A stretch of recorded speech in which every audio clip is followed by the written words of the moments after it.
NASCAR is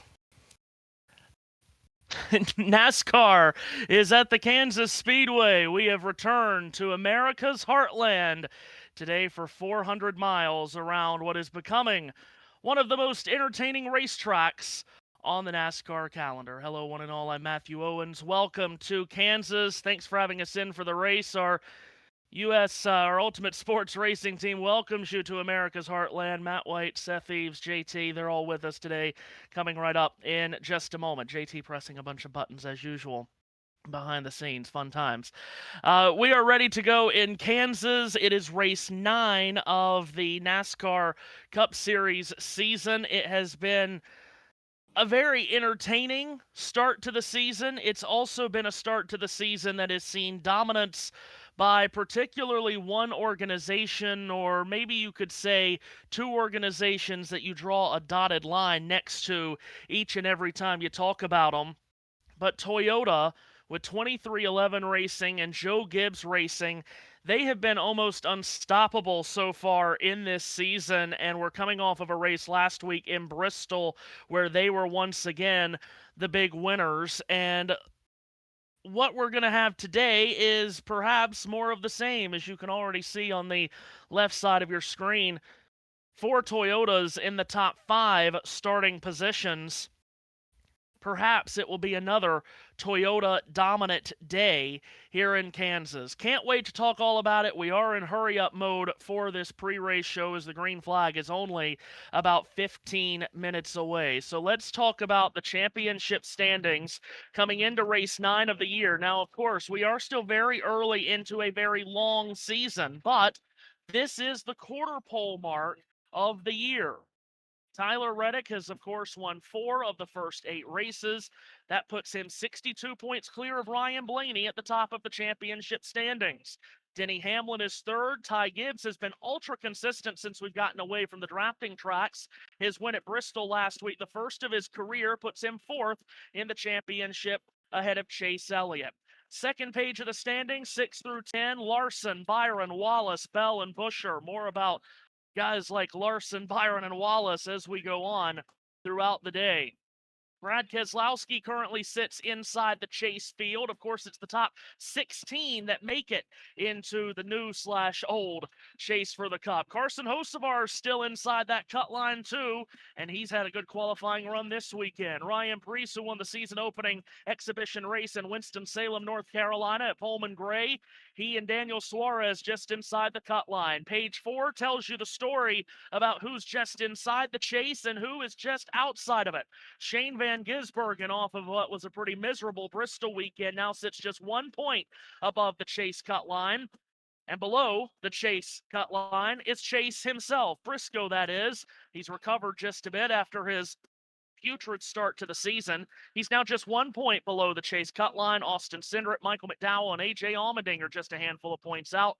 Maximum point gain possible in one race this year is 76, which means the championship standings could always be flipped on its head, depending on what happens with not only your race finish, but also your stage finishes. As I said, Matt White and Seth Eves to help cover the race here this afternoon, and JT producing in many different ways. So, guys, Matt, as I bring you in here, let's talk about the top of the championship standing, shall we? Tyler Reddick has won 4 of the first 8 races. He's got a very large lead at the top of these championship standings, and he's used to being first this season, including today. He starts first. Yeah, they're sick of seeing Tyler Reddick at the top of the timing towers and point standings and everything else, aren't they? Hello, everybody. Welcome to Kansas. You only have to think back to the fall race here last year, dominated by Toyota until 2 corners from home, where pretty much they all crashed into each other and let a Chevrolet through to win. Could we see something similar in terms of the domination today? Well, 2 Camrys on the front row to start the afternoon. Reddick and Blaney have been 2 of the best drivers all season long in the Cup Series. And talk about Ryan Blaney, Seth. He was terrific last weekend at Bristol. Many people believed he had the best race car there. He didn't lead the most laps, though, because his pit crew kept putting him back in traffic. In the end, they went on a different strategy than the winner. Came basically half of a tenth of a second away from winning that race.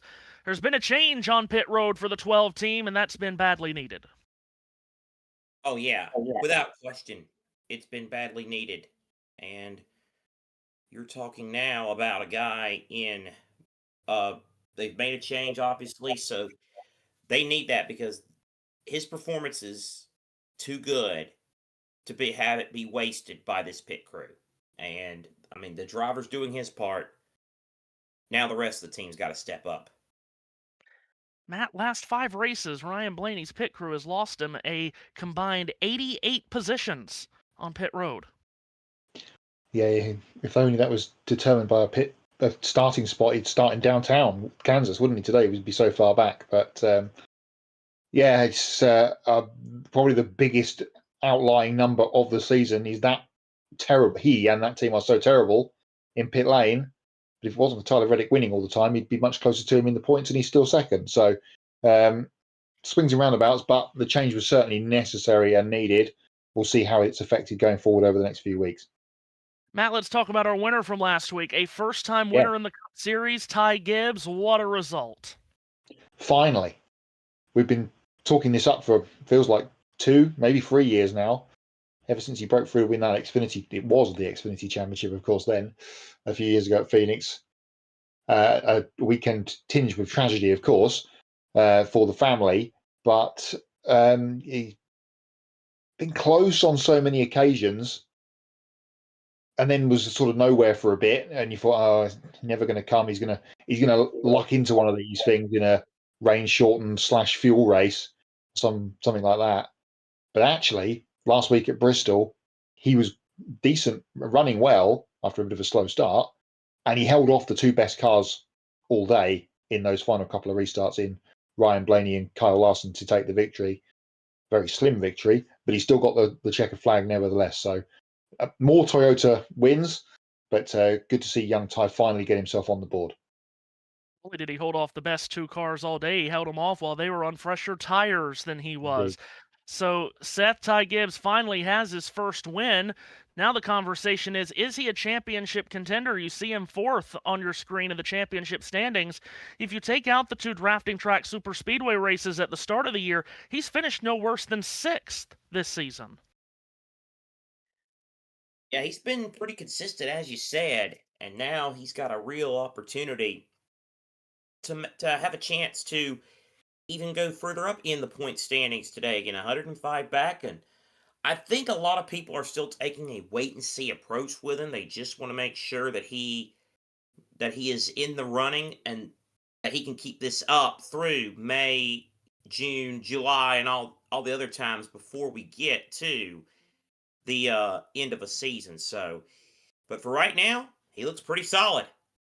He does indeed. Now the series comes to Kansas. Entertaining 1.5-mile racetrack. Let's take a look at the track. No out of bounds here. You can dive onto the apron on the front straightaway. Teams will be doing that all day long. Progressive banking in the corners, Matt, so you can go bottom, top, middle, but boy, you can slide up and make contact with guys up by that safer barrier like we just saw right there with Brad Keselowski. Yeah, pinch point coming off of turn 2. We've seen that over the years, and a big one yesterday. We'll talk about that later on during the show. One of our favourite tracks because of its multiple lines and multiple grooves, and as you say, no out of bounds. Everywhere is free running, and it produces some really good racing, as we've seen over the last sort of handful of years. Of course, this is the place where the closest finish in history came a couple of years back with Kyle Larson nosing Chris Buescher to victory. So hopefully it continues to be a good day at Kansas. As you can see, that wall comes up at you quite quickly off of turn 2 there. You have to be wary of that and off of turn 4. So big, wide, fast 1.5 miles, the sort of first proper 1.5 miles of the season. So looking forward to this one. Should be an interesting race. We talk about the progressive banking. You can see the car change levels when you go bottom to middle to top, and you can get things done here in any of those 3 lanes. Cars on the racetrack, here's ones to watch. Clear high if you want it. And for those of you that are listening to us on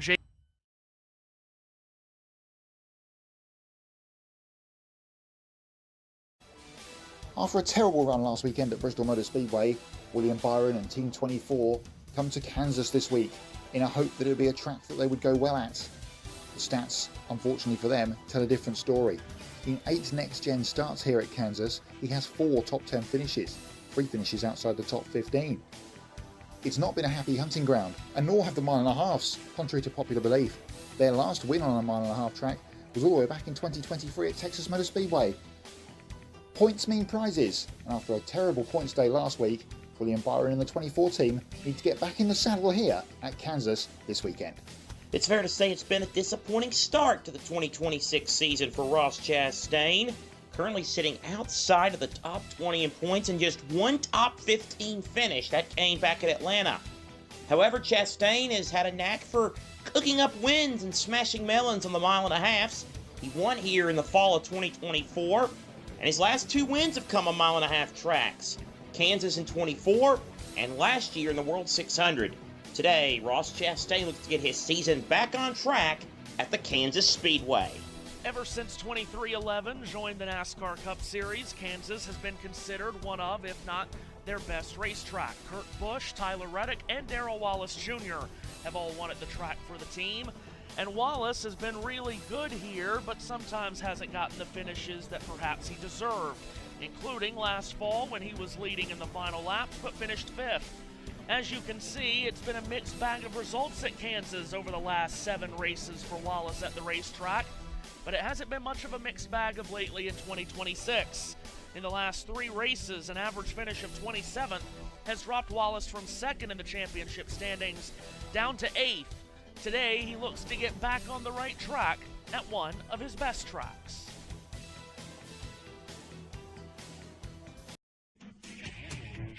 Look at the starting grid for today's Advent Health 400. Tyler Reddick is on the pole. This is his 5th front row start of the year. He's next to Denny Hamlin.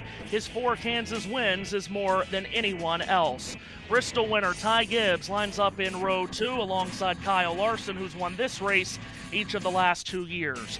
Chase Briscoe starts 5th. He's been in the top 5 in the last 2 races at Kansas. And the Hurricane Carson Hocevar comes to Tornado Alley. Chris Buescher in row 4, runner-up here in 2024 next to Daniel Suarez, starting top 10 for the 2nd time this year. And then it's Ryan Blaney, 6 top 10s in 8 races this year, along with Darrell Wallace Jr. Good friends next to each other on row 5. On row 6, it's Christopher Bell and Ryan Preece, Toyota and Ford. Row 7, 2 Hendrick cars, Chase Elliott and one of our ones to watch, 24 car of William Byron. Row 8 would be Joey Logano, but he's dropping to the back for unapproved adjustment. Ricky Stenhouse Jr. lines up next to him. Kansas best qualifying for Shane Van Gisbergen on row 9 alongside Michael McDowell.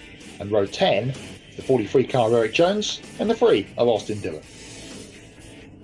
Brett Keselowski won here back in 2011. He's joined by Riley Herbst in the 11th row. Row 12, Kyle Busch and Corey Heim in the Cup Series today. Teammates make up the 13th row, Zane Smith and Todd Gilliland, and all front row, 13th row. Colleagues A.J. Allmendinger's in row 14, along with Noah Gregson from Nevada. Cole Custer, fresh off a top 10 of the Grand National race last night, along with Tennessee's Josh Berry, makes up row 15. One of our ones to watch, Ross Chastain, gonna have to do it from row 16. He's with John Hunter Nemechek. Alex Bowman, 2nd race back, and Austin Cindric in row 17. Row 18, Cody Ware, and a bright orange Connor Zillis. He should have ran that at Bristol last week. And then shotgun on the field, Ty Dillon in the Colleague number 10. That's the starting lineup for the Advent Health 400 from Kansas. 17 Chevrolets to go with 10 Toyotas and 10 Fords for this 400-miler today. Now, Matt, talk us through the keys to the race. Yeah, it's time for the whiteboard. Our keys to Kansas for the afternoon. Couple of points to look at. Is this going to be a lean and green race, or will it be rash with yellow fever? We've had multiples of both over the last few years, and that will sort of pitch and swerve throughout the day depending on how this race goes. That will, of course, affect tyre and fuel strategy. And talking of which, pit road entry is going to be very vital, especially in green flag pit stops. It is very tricky to get down to pit road speed here off the racetrack under racing speed. And it's Toyotas versus the field, perhaps, today. As I mentioned before, there was 4, 5 of them in contention on the last lap to win here in the fall, and none of them did. So they have something to go after, and they start first and second, as we've mentioned, with Reddick and Hamlin on the front row. That's the whiteboard for Kansas Speedway this afternoon. Not quite our fastest pre-race show ever, but fairly close. Not far from it. And it was really well timed. Thank you, everybody, as we're a half lap away from green. We haven't done picks to click in a while. Quickly, 5 seconds. Pick to click. Matt? Pick to click. Bubba Wallace, 23 car. I know he's one of our ones to watch as well, but Yeah. I think he's going to be strong today. Seth? You know, I'm in a position in life where I have to save money, so I'll take the cheap answer. Pole sitter, 45, Tyler Reddick. All right, very good. Ready to go here in Kansas. It is a much cooler day than it has been at times when we've come to Kansas in the spring. Temperatures in the upper 60s, might just touch 70 before day's end. Tyler Reddick and Denny Hamlin on the front row. Reddick has won 4 of the season's first 8 races. The championship leader brings the field to green with his team boss Denny Hamlin to his right elbow. Good crowd on hand. Jump to their feet as the green flag flies. It's time to drop the hammer in America's heartland. We're underway at Kansas. 2x2 racing to turn 1. Toyota's at the front of the field. On the inside, Tyler Reddick. To his outside, Denny Hamlin. Whoa, sliding up is Ty Gibbs, and he makes it 4 wide almost as they try to get past him.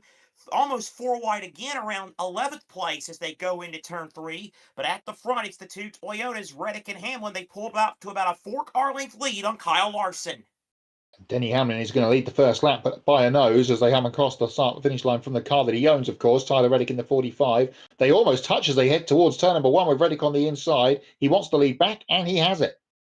Reddick to the lead, Hamlin second. Meanwhile, Chase Briscoe dives to the inside of Kyle Larson, and he will grab the number 3 position. So it's 1, 2, 3. It's all Toyotas at the front. Oh, great corner entry for Reddick going into 4. He leads. Larson now may be in danger of losing 4th to Carson Hocevar. Lead Toyota's right down the middle of the racetrack through the banking of turns 3 and 4 between the hash marks. Larson will stay ahead of Hocevar. Now Ty Gibbs, the Bristol winner. He'll get to the inside of Hocevar as they race back to the corner. Oh, yes, indeed. I knew this was going to happen at least once. Hocevar, great run coming out of turn 2. Talk about a spicy car shot out of a chili cannon. Blows by Gibbs and Larson. He'll look for the slide job in front of Larson, and he does it. Right, the dente indeed. Yeah, certainly is, and he is up in a 4th place with that move on Kyle Larson. Just behind them, Ryan Blaney getting into the action here. He's side by side with Ty Gibbs heading to 1, and will try and complete that pass. Larson trying to fight back against Hocevar for 4th. Var has it wound up on the outside off of turn number 2. Meanwhile, at the front, here's Denny Hamlin to the inside of Tyler Reddick, and Denny Hamlin goes back to the lead on the approach of turn 3. Reddick now to 2nd, Briscoe 3rd. Great time for a replay. Okay, anyway, back to the booth. Hamlin has led laps in 5 of the 8 races this year. He'll lead this lap, but Tyler Reddick isn't willing to give him another. Reddick dives to the inside of Hamlin for the lead back in 1. Reddick right at the bottom, Hamlin right at the top. Top side works is the preferred line, at least off of turn 2 it is. And so Hamlin has the lead, and he legs out a little bit. Reddick has now fallen into the clutches of Briscoe for the number 2 position. Thank you for the random shot of the 23 pit crew.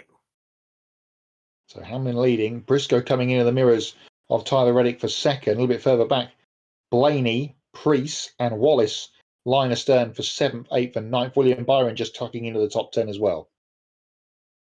Indeed he is. So good action for that Ryan Preece in that multicolored number 60 car today. You really can't miss it. It's Ryan, and Bubba. Blaney, Preece, Wallace back there at 7th, 8th, and 9th. 2 Fords at a Toyota. Preece now getting a good run through turn 3. He'll try to wind it up on the outside. He does get a good run off the exit of turn 4. Further back, plenty of traffic, including Kyle Busch and Austin Dillon, Richard Childress Racing teammates. Boy, has a lot been talked about RCR this week. They're just ahead of Austin Cindric in the very colorful PPG Paintsmobile. Eric Jones is there too. This is outside the top 20. Indeed, it is outside the top 20. Jones is going to slide just in front of an on-rushing Dillon. So Austin Dillon, Kyle Busch, of course, in the news. He and Denny Hamlin yapping this week. What else is new? Their teammate is new. He's a race winner, and we're on board with Ty Gibbs heading back towards turn number 1. If you're watching pictures through Fox and the international feed, Gibbs in 6th position in that swish-looking blue and yellow machine this week. But it's all Denny Hamlin at the front. He has about a 5-car length lead over Tyler Reddick. Then it's Briscoe, Hocevar, Larson, Gibbs, Blaney, Priest, Wallace, and Byron, your early top 10, as they are now starting to settle in just a little bit. Denny Hamlin has always ran this racetrack extremely well. 4 wins and 5 runner-up finishes at the Kansas Speedway. He leads the field here early. A duel for 8th taking place in turns 1 and 2, Seth. Ryan Priest will take it to the top of the banking. Darrell Wallace Jr. tries to get to his inside. That battle not good enough for Fox cameras to stay on, so let's pick up Zane Smith and Josh Berry. Indeed, with Joey Logano lurking, as Matt mentioned, he had to start at the rear of the field due to some issues. Berry gets by Smith. Now Logano has a run behind Smith. Good entry to turn 3 for that white, green, and red 22 of Logano, who will now fight Berry. Yeah, Noah Gregson also had to drop to the rear as well, so both of those guys are going to be trying to come through the field as quickly as they can. Logano will pass his quasi-teammate Josh Berry as they head back towards 1. Berry will try and fight this on the outside with John Hunter Nemechek in the Dollar Tree 42 just in front. Nemechek, Berry, and Logano back there is Reddick now in second. Boy, we just can't focus on a battle, can we? 10 laps complete so far here in Kansas. Flash up on our screen here on the Ultimate Sports Media Network, whatever we're calling this channel. Who knows? You'd like to know Ultimate Sports Media. You'd like to know your name, but, you know, it changes so often. Flash up the race analysis. Didn't get a chance to flash that up for you during our accelerated pre-race. 267 laps, 400 miles, 644 kilometers. And as you can see, this first stage is 80 laps long. Second stage just a tick north of that. Final stage will run 102 laps. And the race record was indeed set here by Denny Hamlin in 2012, the second year of this spring Kansas race. Average speed of 144 miles an hour. Kansas Speedway came on to the NASCAR scene for the first time a quarter of a century ago, if you can believe. 2001 was the first race here, won by Jeff Gordon. In fact, the top 2 finishers were the exact same in each of the first 2 Cup Series races at Kansas. Jeff Gordon won both. Ryan Newman finished second in both. You don't have to look that up because, well, I've known that for 25 years. Alex Bowman and Joey Logano battling for position. Logano trying to get his way towards the front, Seth. He'll dive to the inside of Bowman into the corner. Check the Bill Weber reference off your card as Joey Logano slides in front of Alex Bowman. He is the 3rd biggest mover since, or tied for the 2nd biggest mover. I noticed this on the board a minute ago, guys.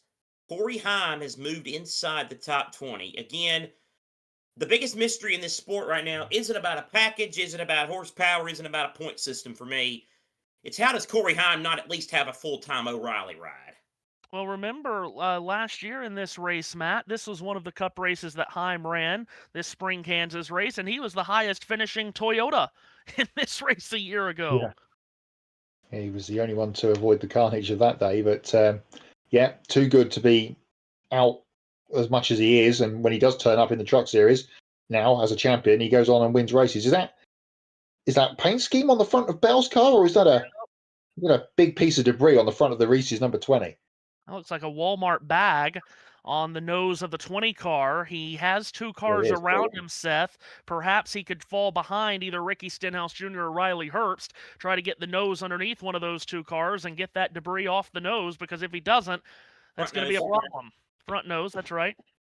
Yeah, we'll have to keep our eye on that. Meanwhile, 4th place battle going to turn 1. And now, for God's sake. By the way, let me just, wow, as they get very close together, Riley Herbst and Ricky Stenhouse Jr. Herbst, well, he definitely played a role last week in Bristol. Let me just correct myself. Not the top finishing Toyota last year in this race, Heim. The top finishing 2311 car.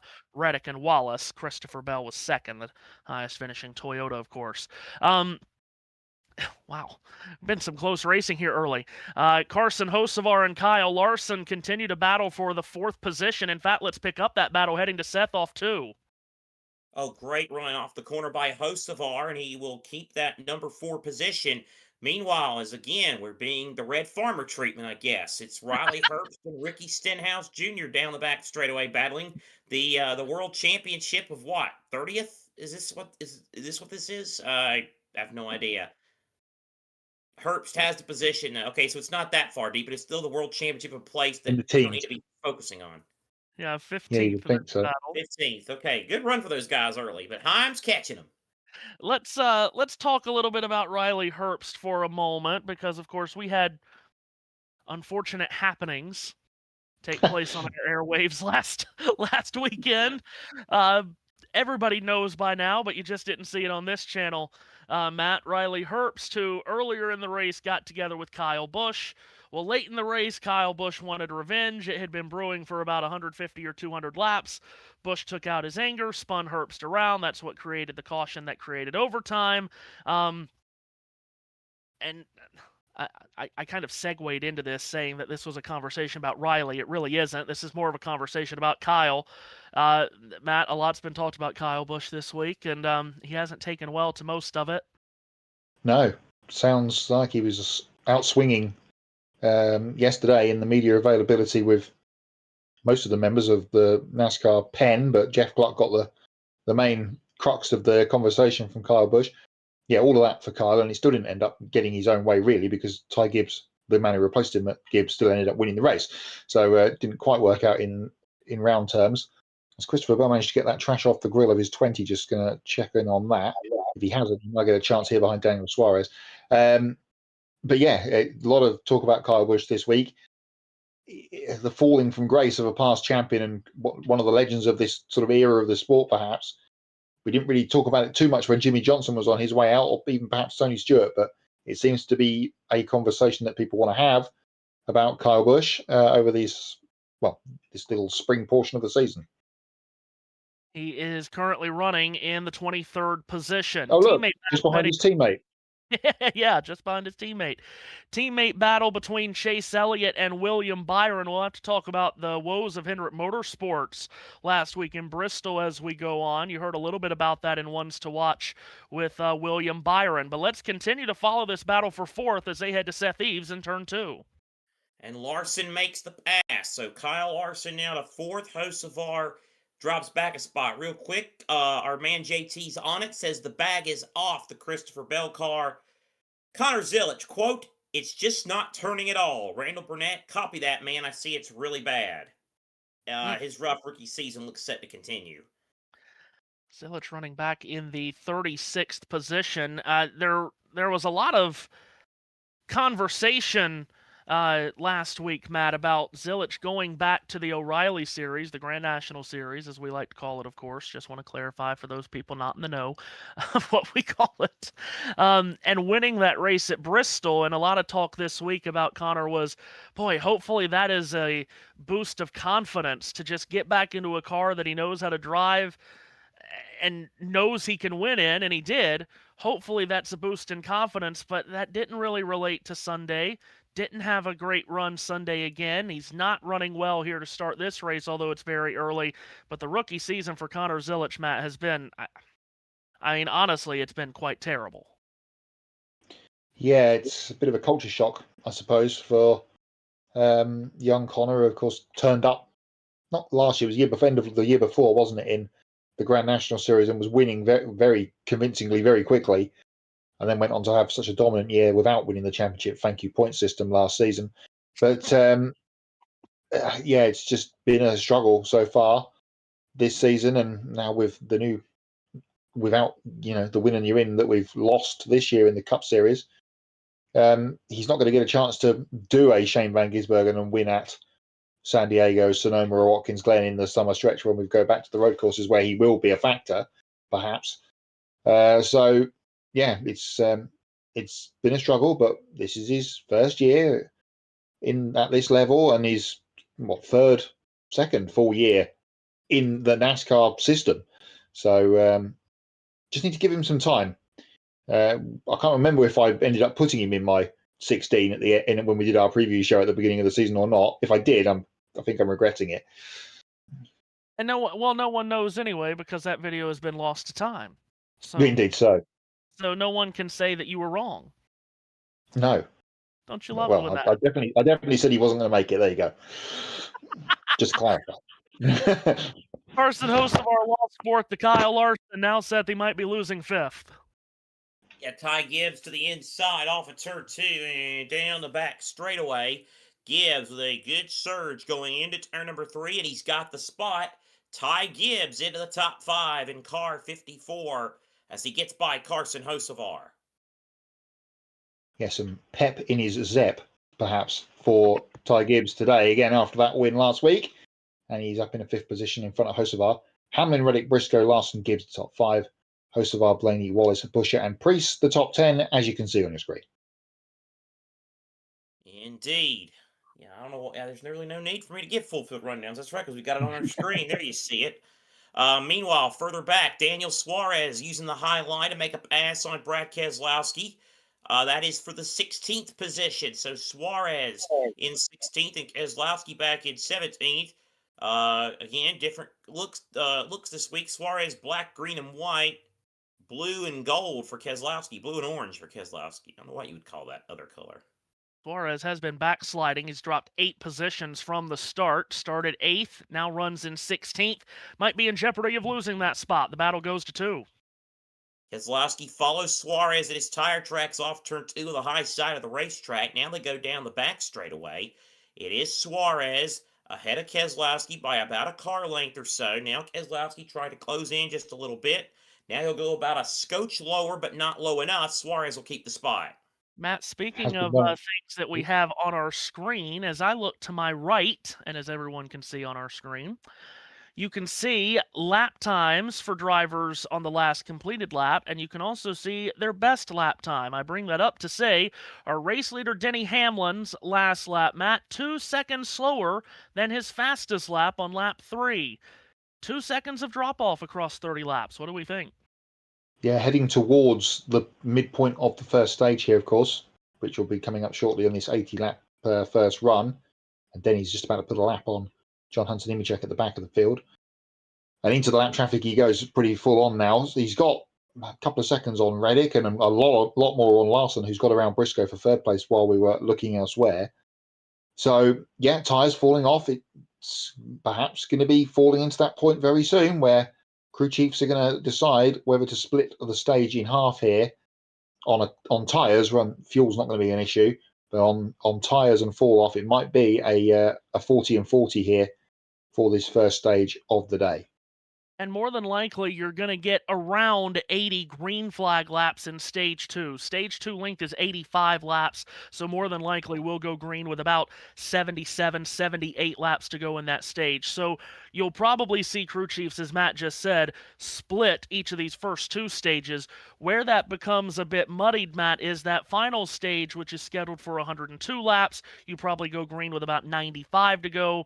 How the crew chiefs play that final stage will be very interesting, of course. And obviously, we don't know, as you said, on the whiteboard, are we going to get long green runs or are we going to get a rash of yellow? Because honestly, the next-gen races here at Kansas have seen both in the same race.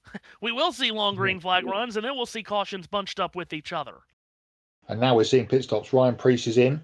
He was, where was he? He was the back end of the top 10, wasn't he? Was Ryan. So he's the first man from the top end of town to make a stop. You say we're going to get 80 odd laps of green flagged in stage 2. That projected, because we don't know when the cautions, of course, are going to come and how many of them we'll get, and perhaps we will fall into the feverish items. We've got through the initial start, but the restarts, as we saw at the very beginning of this race, can be chaotic, and we'll have to wait and see how that plans out. But it's starting to get busy downstairs on pit lane. William Byron on pit road, Alex Bowman on this lap, Austin Dillon, Austin Cindric, all on pit road. Byron leaves after 4 tires and fuel service to his machine.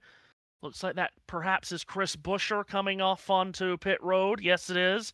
In that very green gold peak real brewed T Ford. Right side tire's already done there. They jack up the left side. Chris Buescher's RFK team with a clean pit stop. Off he goes. Buescher, the runner-up by 1/1000th of a second in this race just 2 years ago to Kyle Larson. So a bunch of drivers kind of right on the fringe or outside of the top 10 on pit road, but now here's a driver that was well inside the top 10 coming to pit road. Ty Gibbs, blue and yellow colors on the Zepp number 54, the newest winner in NASCAR Cup Series action. Matt, here he comes to the turn 1 into pit road. He will pull in to service the race-winning crew from last weekend, as you say. Right-hand side tyres done. A little bit further down pit lane, Brad Keselowski also in the Trimble 6. They are done. A little bit slow on the left-hand rear, perhaps, to get him down and away, but he is clear, as is Gibbs from further up pit lane. He's on his way out.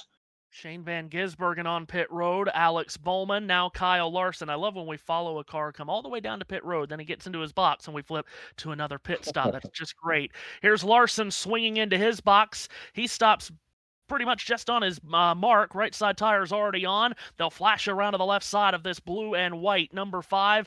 Only one can of Sunoco Racing fuel going in here and not waiting on any fuel at all. Larson is away. On the racetrack, Denny Hamlin, the leader, stays on the track and is about to put a lap on Ross Chastain. Tyler Reddick from the pole is in. That is not a black and white car. That is a very deep brown and white livery for Supply House, who jumps on to the 45 cars, hood and quarter panels this weekend. Matt, got the number 1 pit stall. And he comes right to the scene of the 45 number in front of him. Right-hand side tyres done. 1 can of fuel for them as well in the left rear corner of the Camry. Left side's done, and he smokes away. Reddick clear of pit lane. Here's the leader. Ross Chastain also follows Denny Hamlin in. Chastain, just a terrible start to this race. Had a terrible Saturday again for Trackhouse. Christopher Bell is in. Darrell Wallace Jr., Ryan Blaney. How about Denny Hamlin's pit stop? He comes to a stop, a bit deep in his box. Right side tires going on the National Debt Relief Toyota. They swing to the left side, jack it up cleanly. Left side tires are on. Hamlin is away, trying to keep an eye on the Ryan Blaney pit stop again. Oh, and there's trouble on pit road. Blaney hit A.J. Allmendinger. A.J. Allmendinger has been turned around on pit road. He's not in his box. He's crossing over into Ty Dillon's pit box. Allmendinger tries to get it reversed, and he still hasn't gotten it into his pit box. He's got to have all 4 tires in that box before it can be a legal stop, and he is really sputtering and struggling here. Will they throw a caution for that car sideways on pit road and trying to get pointed back the right direction? Carson Hocevar currently leads on the racetrack from Joey Logano and Cole Custer. Hocevar is going to come to pit road this time round. And Matt, just as I said, I was trying to keep an eye on the Ryan Blaney stop is when he pulled out and tagged Allmendinger. Yeah, just as he was leaving, AJ was swinging across the nose of the 12 and unfortunately got turned around. Luckily, the 2 colleague pit stalls are next to each other this week, so they had some extra hands on deck to try and get him clear. We're not entirely sure because we can't see it if he's managed to get that self sorted, but it will ruin the beginning of his race. Chris Rice is playing, Matthew. Oh my God. Sure. No unsafe release penalties, of course, in the Cup Series, so Blaney will be A-OK as long as he's got no damage. And we are now halfway through this first stage. We'll try to get an update on Allmendinger if possible. And we'll try to get an update on Ryan Blaney's car. How much damage does the 12 car have? As pit stops have cycled out just about, waiting on Cole Custer to hit pit road along with Cody Ware, but those are the only 2 that have not yet stopped. Here we are. Yeah, Blaney's got an opening out in front of his pit box for the gap in the pit wall to get in behind and use that to good effect, but just misjudged it a little bit with AJ coming across him. Doesn't look like there's too much damage. A little bit of a wrinkle in the front of the 12. Allmendinger is back on the racetrack, but he is now stone motherless last and 2 laps down. Has Ryan said anything there, Seth? I say Blaney told the team, looked at pictures, and he doesn't appear to have any major damage. He also says that his steering is okay. Here's my thing with Blaney. Even when he's done with a pit stop, he still has the pictures on pit road. Unbelievable. Pit road is a nightmare right now for that driver and team. He's probably wondering if we could build a car that doesn't allow for pit stops. Yes. Well, get it. NASCAR. Yeah, well, if everyone had their, some people had their way next week at Talladega, we'd be only doing a 20 lap race. Yeah. And he wouldn't need to come to pit road. That's right, yes. Oh, boy. If you are just twisting us in, if you're just finding us here on the channel, you're with us next week, get ready for a bunch of just moaning and complaining from everyone. And you know what I'm gonna do? Not from I'm us. gonna do what Americans do best, complain about complainers. That's what I'm gonna do. We're just going to call the race as we see it. Yeah, yes. Let's recycle the running order, even though you can see it on your screen. We don't care. You can't get the radio people out of us. Denny Hamlin has cycled back to the lead of this race. Kyle Larson, however, has jumped to second, passing Tyler Reddick. The gap at the front between Hamlin and Larson is 1.6 seconds. Tyler Reddick third, Ty Gibbs fourth. Chris Buescher, who was among the first ones to hit pit road, he's really jumped up the order to fifth. Darrell Wallace Jr. is sixth. Chase Briscoe seventh. William Byron, Ryan Preece, and Christopher Bell round out the top 10. Carson Hocevar, who had a really good start to this race map, had lost a couple of positions on the racetrack before the pit stops, but then he's lost a lot during the cycle of stops. Remember, he was among the latest to stay out, and he's dropped from inside the top 10 to 18th. Yeah, and he's a long way down in terms of time to the leader as well. So we'll see Carson perhaps cutting his way through as we get closer towards the end of the stage with a bit more fresher tyre.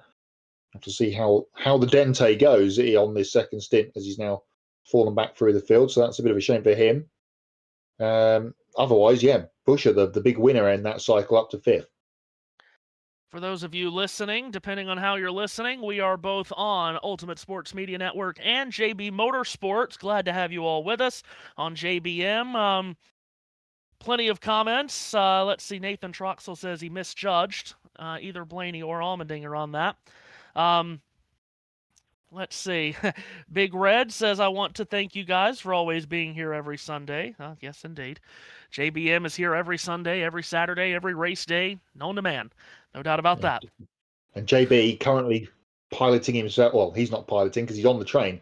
On the way back from touring cars at Donington today, he'll be on JBM and USM later for the Long Beach Grand Prix, which follows this race here at Kansas Speedway.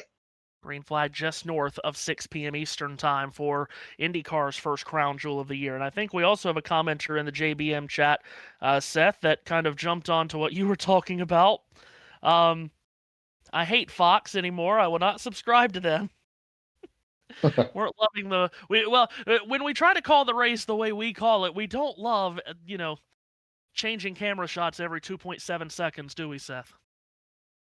No, yeah, it's like Tyus Edney's running there. Let's see if I can. It's like Tyus Edney's running the switch. Let's see if I can change a camera faster than I went 94 feet against Missouri 31 years ago. Boop. Yes, indeed. Or Donovan Dent, because if you want to use a more recent example, because he did virtually the same thing. Yeah, he did. Yeah, Game against Illinois. he did indeed. Kyle Larson, as we mentioned, jumping to second ahead of Tyler Reddick in the cycle of pit stops, but he is now more than 2 seconds adrift of race leader Denny Hamlin. We work lap 50 of 80 here in stage 1 of the Advent Health 400 at the Kansas Speedway in Kansas City. Ryan Blaney running back in the 12th position, and magically he appears on our screen. I was going to just mention, we heard that Seth said that everything seems to be okay with that right front, and Matt, as we get a look at it, it doesn't look to be any damage, which is quite incredible. Yeah, a little bit of a change to the front of the livery makes the car look like it's got some damage on the right front there for the 12, but it's a bit of a scuff, but otherwise, Seth looks all pretty much square.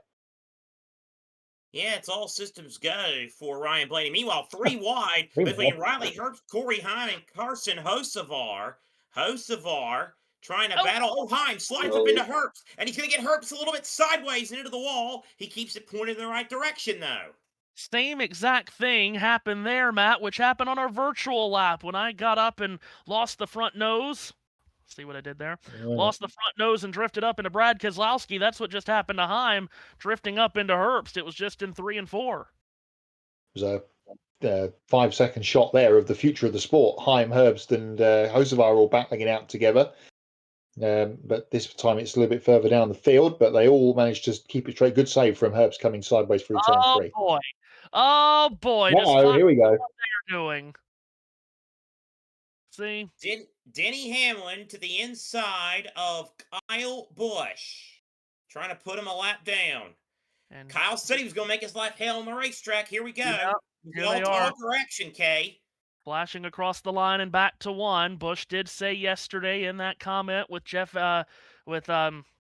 Gluck, thank you, that he said that he could make Denny's life hell. And of course, most of the comments were, well, the only way you could do that is while he's lapping you. Well, guess what? Denny Hamlin is lapping Kyle Busch here.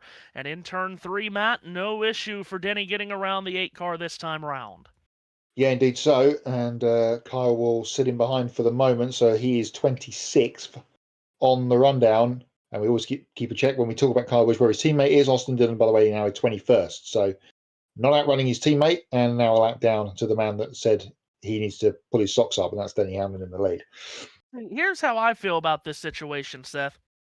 Denny went on his podcast, and I suppose was asked. Matt, you listened to Action Picture. I'm assuming this wasn't just brought up by Denny. It was asked to him. Uh-huh. So yeah. He responded the way he feels, and let's be honest, everyone feels the same way about Kyle Busch. Everyone knows that he hasn't forgotten how to drive and that he's still a fierce competitor. He's just not in a good race car at a good racing organization right now. That's really what Denny said. I was surprised to get the reaction that we did from Kyle about it, Seth, but I mean, that's what happened. I mean, I am and I'm not too. I just think it's about 2-3 years worth of frustration out in that comment. I mean, well, you said it best. He went from picking fights and getting in scuffles with battling with Jimmy Johnson and Jeff Gordon and his brother. He had a hard battle with, and he was upset with Dale Earnhardt Jr. Name your solid to good driver. Now he's getting in scraps with Ricky Stenhouse and Riley Herbst. Yeah. It's like Draymond Green picking fights with something called Haywood Highsmith the other night. Yeah. Yes, very good. And our NBA playoff coverage continues tonight on the channel with Portland and San Antonio. Draymondless playoffs. Thank you, Jesus. Hallelujah. Please retire. Please redo the Artemis launch, tie his butt to the rocket, and put him on Mars. Don't get JT started about Artemis. Matt, again, Denny did not say anything, as the kids would say, that was out of pocket. He gave an honest opinion. An Artemis mention. Yeah, someone called Artemis.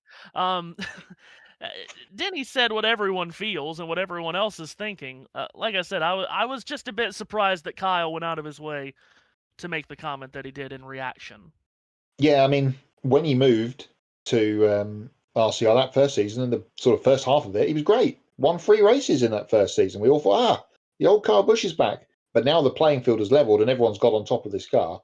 Actually, it's become a bit more of a struggle. So what will he do next season is the sort of question. Will he stay? Will he hang it up? Will he move to another team? All of that will come out in the summer washout, I guess. And we'll see how Kyle goes. But they're going to need something to turn them around. And it's not just him, because Austin Dillon isn't pulling up trees either and hasn't done for the last 6 or 7 years outside of 2 races at Richmond. I'll give it to my guy Seth Eves, by the way. He gave the best answer that I've heard so far on the Kyle Busch of it all, as we get a replay of him coming to pit road a moment ago, Busch, and my goodness, just chunks of, I'm assuming that's chunks of rubber coming out of the car. But Seth, you gave the best answer I've heard anyone give about the Kyle Busch situation, is maybe next year he'll just turn up at Hendrick Motorsports again in the 48 car. Yeah, full circle. Why not? You want to talk about storylines? I mean, we're all about storylines around here. I'd love that. Yeah, again, we don't root for drivers. We just root for storylines. That's right. Yes. Don't root for anyone around here. We say. Promise. Kinda. No biases here. That's right. Under 20 laps to go in stage 1. If you're wondering why we're doing this podcast, it's because Fox, the only battles Fox wants to give us is for 23rd. We are live in Kansas City, Kansas, which is not the capital of Kansas. That's Topeka. Hamlin by 2.5 seconds on Larson, then more Toyotas in Reddick and Gibbs, 3rd and 4th. Just saw William Byron and Christopher Bell on screen a moment ago. It looked like a battle for 8th was squaring up, Matt, but Fox didn't want to show us any more of it. But let's talk about William Byron. You did for about 30 seconds earlier on Ones to Watch. Could Bristol have been any... yeah, thank you, Fox. Could Bristol have been any worse for that 24 team, Matt? Qualified poorly and just never had the speed, and then we questioned the strategy in the early phase of the race, and when they went a lap down and then just never recovered, and in the low 30s at the end of the afternoon was just a non-factor for a guy that has been generally brilliant throughout the start part of this year. So big points hit for Byron, although you would say unless the wheels completely come off the wagon, he's going to be fairly safe inside the top 16 by the time we get to the end of August. But needs a rebounce this week, and really it was only Kyle Larson that held up any end of the bargain for HMS last week. He was just passed by his teammate Chase Elliott, was Byron. That's for the 9th position.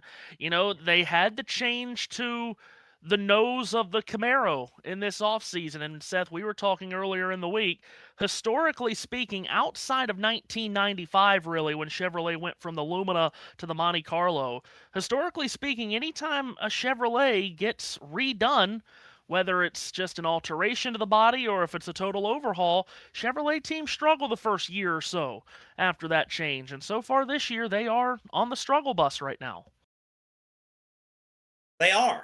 There is no question about it. They absolutely are on the old struggle bus. Update, Kyle Busch says he thinks he, quote, doesn't know if he's going to make it with a tire issue. So, by the way, Hocevar had that bad pit stop. He fell back to 17th when it cycled out. He just passed Ryan Blaney for 11th. I think there's a spicy fast chili underneath the hood of that car. Well, and part of the reason why he dropped back so much too, Matt, was because they kept him out so much longer than everyone else. So now he's reaping the rewards. He's already went through the pain of staying out longer. Now he's reaping those rewards a bit. Yeah, 5 or 6 laps fresher tyres on that car. So he'll be, as I mentioned earlier on, coming back through the field. Talking of which, just under the feet of the grandstand here, Brad Keselowski passing the car he used to drive, Austin Cindric in the 2. So Keselowski will move there, and now he battles AJ Allmendinger, who's already had an adventure here today. NASCAR Chasm with a comment. It was a video of Blaney hitting Allmendinger and says, give them the benefit of the doubt here. Blaney's just now getting used to leaving the pit stall that soon. Very good. By the way, just speaking of that 1995 season when Chevrolet switched from the Lumina to the Monte Carlo, Chevrolet won the first 7 races of the season that year. Sterling Marlin won the Daytona 500.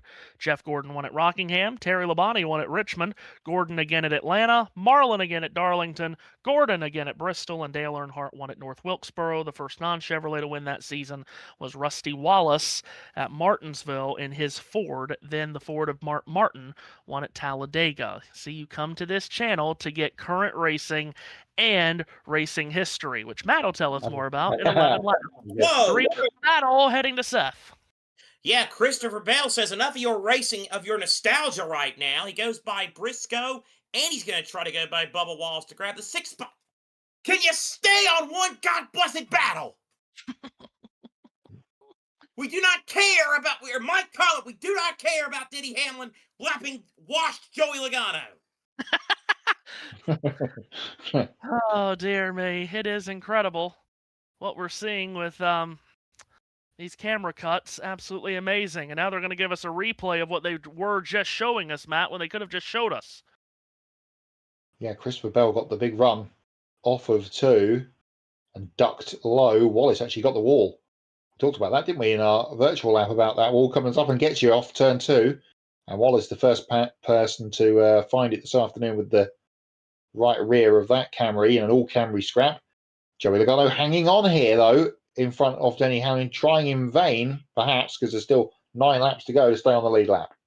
See if he can. I called him Wash. He's going to mess around on strategy and win this race now, isn't he? He is. Trying his best to stay on the lead lap here before the stage ends so he can either at least stay on the lead lap or get the free pass. Matt, let's pick up Briscoe and Wallace while we can. They're still squabbling, and they're about to be pounced upon by Chase Elliott. This is memories of the end of the race from last year, as Elliott tried to pass all the Camrys. He's got past Wallace on the entry to turn number 1, Seth, and he's going to try and do the same to Briscoe off too. Yeah, he's got a good run on that inside, and now he's going to make a move on Chase Briscoe to grab that 7th position. Elliott to the inside of the approach to turn 3, and he'll make the pass. Chase Elliott stick, by the way, we were talking about promotions earlier. Yes, JT, we have the alien on the channel tonight in his first playoff game. We do indeed. Let's continue to follow Hamlin now, Seth, to see if he can put away Logano. Joey Logano's racing him very tough, I'll tell you that right now. Hamlin still has north of a 3-second lead. Looks like Hamlin's going to finally go inside and try and lap him. Marizzi, whoa. Didn't quite clear him off before. Logano hanging tough on the outside and actually be ahead as they cross the line with that bit more momentum on the higher line. Hamlin will keep it stuck in on the inside, a little bit in front of this battle, 3 wide. McDowell, Van Gisbergen in the middle, and an SVG. Hamlin is in front of Logano, but not for long. Yeah, he slipped up a little bit in 2, did Hamlin, so Logano stays with him, and Todd Gilliland now has a run. Denny Hamlin having quite the adventure with lap traffic. He's finally going to put Logano a lap down. Meanwhile, behind him, Briscoe and Elliott continue their battle for 7th on the back straightaway. Elliott to the inside. He'll look to make the move at the approach to turn 3, and he's going to get the spot. 7th to Chase Elliott, but Briscoe fights back on the outside. 2 chases always seem to be together, and they nearly came together off of turn 4. Elliott slides up across the nose of Briscoe and secures that 7th position. That's worth an extra point in the championship, of course, as stage points are set to be awarded in about 5 laps' time. As we mentioned, Hamlin did complete the pass on Logano. He has also completed the pass, or is trying to, on Shane Van Gisbergen to put the Red Bull number 97 car a lap down. Those guys were hoping that Elliott could hold Hamlin back, but Seth, it hasn't happened. No, it is not. And Hamlin now going to the inside of Michael McDowell, gets a little bump in the back from Shane Van Gisbergen. Hamlin now to the inside of McDowell. Ricky Stenhouse also there. That won't be chaotic or anything. Hamlin dives to the inside, and Larson's cut the lead to about 2 seconds. Yeah, Larson making hay here while Hamlin's suffering through this little pack of traffic. And he'll try and get up the inside of McDowell at turn 1. Will Hamlin on the inside, and does, if he can clear him off the corner. Van Gisbergen's been passed by Todd Gilliland. McDowell hanging on the outside, Seth. Yeah, he is, and Hamlin now drops back a little bit into the clutches of Todd Gilliland. Hamlin now will go to the inside of turn number 3, and now goes to the outside to try and put a lap on Michael McDowell. All these guys trying desperately to stay ahead of Hamlin so they don't fall a lap down and have to rely on the free pass. But Hamlin around the outside will swoop his way around McDowell. Now he's got Ricky Stenhouse Jr. ahead. Todd Gilliland looks racy in all of this too to try to get back on the tail end of the lead lap. Indeed he does, as Gilliland is staying very racy. Now Hamlin to the inside of the Ricky Stenhouse machine. And here goes Stenhouse to the top side of the racetrack. And Hamlin is going to clear Stenhouse. So that moves Denny clear of him, and Todd Gilliland is latched on the back of this 11. Every time Hamlin passes someone to put him a lap down, Todd Gilliland says, yeah, I'll take a free pass. I'll stay behind the leader. That's fine. You guys do what you're doing. I'll just pass you and latch onto the back of the fastest car in town. Indeed. So that's not a bad strategy, let's be honest. As Hamlin now goes to the inside at turn number 3, bottom of the racetrack, and has just put, again, Todd Gilliland a lap down, but he is positioned for the free pass. If you can hang on there, Todd. Gilliland had a great race last weekend, started 36th, ended up finishing in the top 10. Hamlin is across the line. He has started the last lap of stage 1. His lead on Kyle Larson is a comfortable 3 seconds. Yeah, Denny Hamlin is cruising here as we move on to the end of this stage. And Denny Hamlin, the dominant car in stage number 1. He goes to the inside in 3 and 4. Looks like he'll have the stage win off turn 4. 9 top 2 finishes at this racetrack in the past. And Denny Hamlin gets the stage 1 victory. Todd Gilliland actually snuck past him there as they came to the checkered flag of the end of the stage anyway. So Gilliland will keep himself on the lead lap. Hamlin the stage winner. Larson, Reddick, Gibbs, Bell, the top 5. 4 of those guys aboard Toyota Camrys. The big pass there that Gilliland made, and perhaps Hamlin gave him that spot as a reward, as a thank you to playing nice with him. Not a lot of those lap cars did play overly nice with him there down the stretch, but Gilliland didn't give him any problems, so Hamlin may have just given him the wave by as a thank you. So Gilliland will not have to use the free pass. That's big, because when you use the free pass, you have to then start the next restart at the tail end of the field rather than with the rest of the lead lap cars. So Gilliland finishes at stage 21st. That means Ricky Stenhouse Jr. at 22nd will get the free pass and be back on the lead lap. That's a good chunk of the field, though, Matt, that Hamlin did put a lap down in the first stage. Yeah, we're going to restart with, it'll be 21 cars on the lead lap, unless there's anybody that takes a wave around, which I can't imagine that there will be. So, yeah, sort of half the field-ish. But, of course, the best cars are in the top half. So caution comes out now for the end of stage 1 of the NASCAR Cup Series Advent Health 400 from the Kansas Speedway in Kansas City, Kansas. Glad to have you with us today on Ultimate Sports Media and on JBM. Around the world, we bring you this 9th race of the NASCAR Cup Series season. We'll do the same later today with the Acura Grand Prix of Long Beach for the NTT Indy cars. Again, that green flag just north of 6 p.m. Eastern Time. That's about 3 hours from right now. Many people, wink, wink, very happy that that first stage went green all the way through. Thank you very much. And now that we are at the end of the stage, I'll turn you over to Matt White. Matt, April the 19th. And as we always do, if you're new to the channel or new to us, at the end of stage 1, it's on this day in racing history and birthdays with our guy, Matty Dubs. Take it away. Yeah, thank you. Even you mentioned that the race record was whatever it was. I was going to try and hope that you mentioned that you would like to see that broken today. Yes, April the 19th. And as we always do at the end of stage 1, we'll go through on this day in racing history, start with some birthdays. One of them will be in the booth for Fox in Long Beach. Townsend Bell birthday today. Happy birthday to T. Bell. He'll be celebrating that by calling the IndyCar race on Fox later on this afternoon. You'll never know what Indy means. Al Unser Jr.'s birthday today as well. Pretty much concludes the birthday list. Actually short on birthdays for the well-known names today. So we'll skip to the races that happened on the 19th of April. Last year, the NASCAR circus was in North Carolina at Rockingham on its return to National Series racing with the North Carolina Education Lottery 250 in the Xfinity Series won by Sammy Smith. Brent Cruz won in the morning in the ARCA East race, the Rockingham ARCA 125. The last Cup race to happen on this day was back in 2015 at Bristol. A win for Matt Kenseth in the Food City 500 in support of our good friend Steve Burns.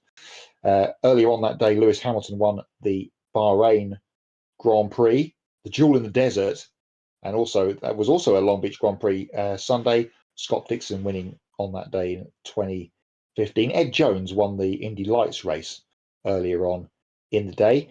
Back in 2010, I'm guessing, looking at this list, that the Nationwide Series race was delayed because Kyle Busch won it. And also on the same day, Denny Hamlin won a Cup race at Texas Motor Speedway. Not sure if that is right, but that's what we're going with the information that's in front of me. As I say, that's what's on the card. In 2009, it was a busy weekend. The Chinese Grand Prix was won by Sebastian Vettel, Red Bull's first Grand Prix victory. Look whatever happened to those guys, eh?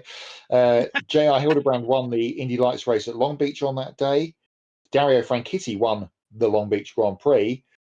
And Jamie Whincup won in Hamilton, New Zealand in Supercars, their second race of the weekend in 2009.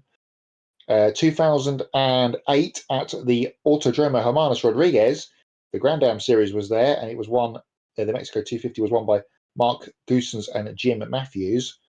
Lucas Luhr and Marco Werner winning on the same afternoon at Long Beach in the ALMS. Here's the one I mentioned earlier on in the day, which I've now lost in the... Here we go. 2008 also, at Long Beach, the Toyota Celebrity Race was won by pit lane reporter Jamie Little. Yes, they talked about that this week with Harvick and Buxton on Speed. Oh yeah, she was great in that race. Yeah, she was the winner. I'm sad they don't do that anymore.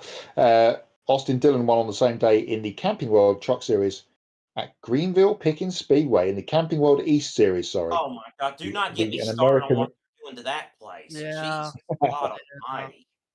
pit stop's about to happen. We'll catch up with them in a minute once I've finished. Others I think notables on this list: Ron Holiday winning the very first. 98 was the first Truck Series season. Is that correct? 95. 95. Well, he won in 98 at Phoenix, which was on this day. In 1998, no other Grand Prix. Yes, Jackie Stewart won a Grand Prix at Jarama in Spain in 1970 on this day. And Fireball Roberts won the Southern States Fairgrounds Grand National Racer Champions in 1957. Race on That pit concludes road on the won by ground. Denny Hamlin, Kyle Larson, Tyler Reddick, Chase Elliott, Christopher Bell, the first 5 off pit road, everyone taking 4 tires. Very good, Matt. Thank you for that. As our first set of caution flag pit stops complete for the day. Already fast forwarded to next Monday. The birthday list is strong next week. Just going to throw that out there now. As I get to the page ready to go for next Sunday. And I will not be here for it, more than likely. So next week we go to Talladega for, yes, as we said, the complaining 500. Can't wait for it. Should be tons of fun. The bitching, moaning, and whining 500. And also, this is the time where I would play a score of music, but I need to get that cleared before I do that on this channel. But anyway, without the music, I will tell you there are just 35 days remaining until the 110th running of the Indianapolis 500 Sing it like we did last week. Yes, just whistle the tune. Yes, we are very excited. Our first Indianapolis 500 on our new channel, on our new platform. We cannot wait for it. 35 days away. I can barely stand it. Can't wait. From one crown jewel to another, then Indy 500 that far away, and as we've mentioned, the Long Beach Grand Prix coming up on both of these channels. This broadcast is currently going out on once we've finished here at Kansas. That means we're only 27 days away from the opening day of time trials on that Saturday, which is one of my most favorite days of the racing year. The Saturday and Sunday of time trials at Indianapolis. Matthew, I can feel your Indianapolis 500 energy through the screen. Thank you. And from across the pond. Feel it both ways. Very good. Cannot wait. Absolutely cannot wait. We talk about no biases here, except for that. we are pro Indianapolis. Yes, we are. It's a wonderful city. Wonderful city, wonderful event, wonderful racetrack, greatest race course in the world. And yeah, can't wait to get there next month for, of course, the Grand Prix, which will begin the month of May. And yeah, time trials the next weekend, then the 500-mile race, the 110th renewal. But again, before that, have to see how things go in Long Beach today with Felix Rosenquist on pole for Meyer Shank Racing. Of course, Meyer Shank has not won since the Indianapolis 500 of 2021, which was the greatest day in the history of sport and the history of American civilization and Brazilian civilization. Okay, let's not go that far. When Helio Castroneves won his 4th Indianapolis 500. Ryan Blaney back on pit road here under this caution. Looks like they are just tending to that right front quadrant of the race car from the contact on pit road with A.J. Allmendinger. Now that the car is stopped and we got a closer look at it, some cosmetic damage, maybe a bit of wrinkled sheet metal, and maybe some effects to the splitter of the race car, but everything, as we reported, did feel fine inside the race car and at the steering wheel for Ryan. Of course, the change to the pit crew this weekend, Graham Stoddard comes over as the jackman. Graham was with the Noah Gragson team at Front Row Motorsports, so he goes from one Ford team to another as he gets to the Team Penske outfit. and becomes the jackman for the Ryan Blaney team. Again, 88 positions lost on pit road so far on the season, an average of 11 per race. And I mean, those are large numbers, Matt, but a lot of people asking, well, put that for us easy to think about, averaging 11 lost positions per race. How does that compare to everyone else? Well, that's on average. That's 4 positions lost on pit road more than the rest of the field.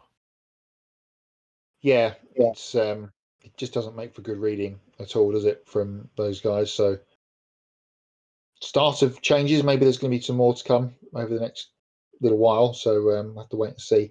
Talking of a lot of things that are losing, and there's a Goodyear tyre with not much rubber left on it on the screen, but that's not what I was going to talk about. That was our Tyler Reddick's 45 car.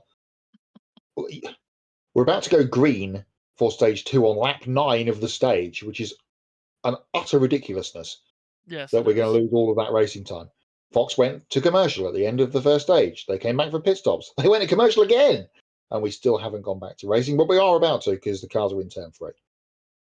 Yes, it's been a topic of conversation a lot this season about how many laps we run off during the stage cautions. And it is really incredible to think about. We made Stage mention cautions didn't lose laps. we made mention of it second race of the year at Atlanta. In 2005 at Atlanta, we had a multi-car crash on lap 1 of that race. There was no red flag, and they took the green to restart at the end of the 5th lap. Multi-car crash on lap 1. And we only lost 5 laps. It seems like every caution these days we lose 8 to 10. Here comes the field of the green flag. Stage 2 gets underway. Denny Hamlin, the control car, choosing the inside to restart on. He's got Kyle Larson for company to his outside as we make the scramble to turn 1, 3 wide further back as the field fans out. Field does fan out, 3 almost 4 wide of the restart. Hamlin has the lead. Larson now goes down to the inside. He wants a piece of the lead, and he's got it. Kyle Larson by a nose on the approach to turn 3. Hamlin, though, has the preferred line. Larson slides up. In front of Hamlin, Larson leads. A Camry not at the lead at the moment. A Chevrolet take the front, and here comes Chase Elliott to try and make it a 1-2. For Hendrick, he goes flying past Hamlin, who had to get out of the throttle coming out of 4, and he's going to lose another spot because the 45 of Tyler Reddick is here as well. So it's Reddick and Hamlin side by side for the number 3 position. Hamlin has the position. Reddick now will dive down to the inside. It's Hendrick, then Gibbs, then 23-11, then Gibbs again with Briscoe, who's worked his way to 5th. Kyle Larson has won the spring race at Kansas each of the last 2 years. He's across the line in front with Chase Elliott now second. Hendrick Motorsport woes for a lot of this season and especially last week, but right now they're first and second. Yeah, Indeed, they are. Now it's that Hamlin-Reddick battle continues to rage at 3rd place, and Reddick makes the pass. So Tyler Reddick moves to 3rd. Now Hamlin could be losing 4th to Chase Briscoe. Leaves the inside open for that black and orange number 19 car. My turn to get the handoff wrong this time as they come out of turn number 4. So Reddick up to 3rd ahead of Hamlin. Then it is Briscoe and Bell, and then Gibbs. So it's all Camrys behind these 2 Chevrolets at the front. And here is Bell trying to get past Briscoe for P5.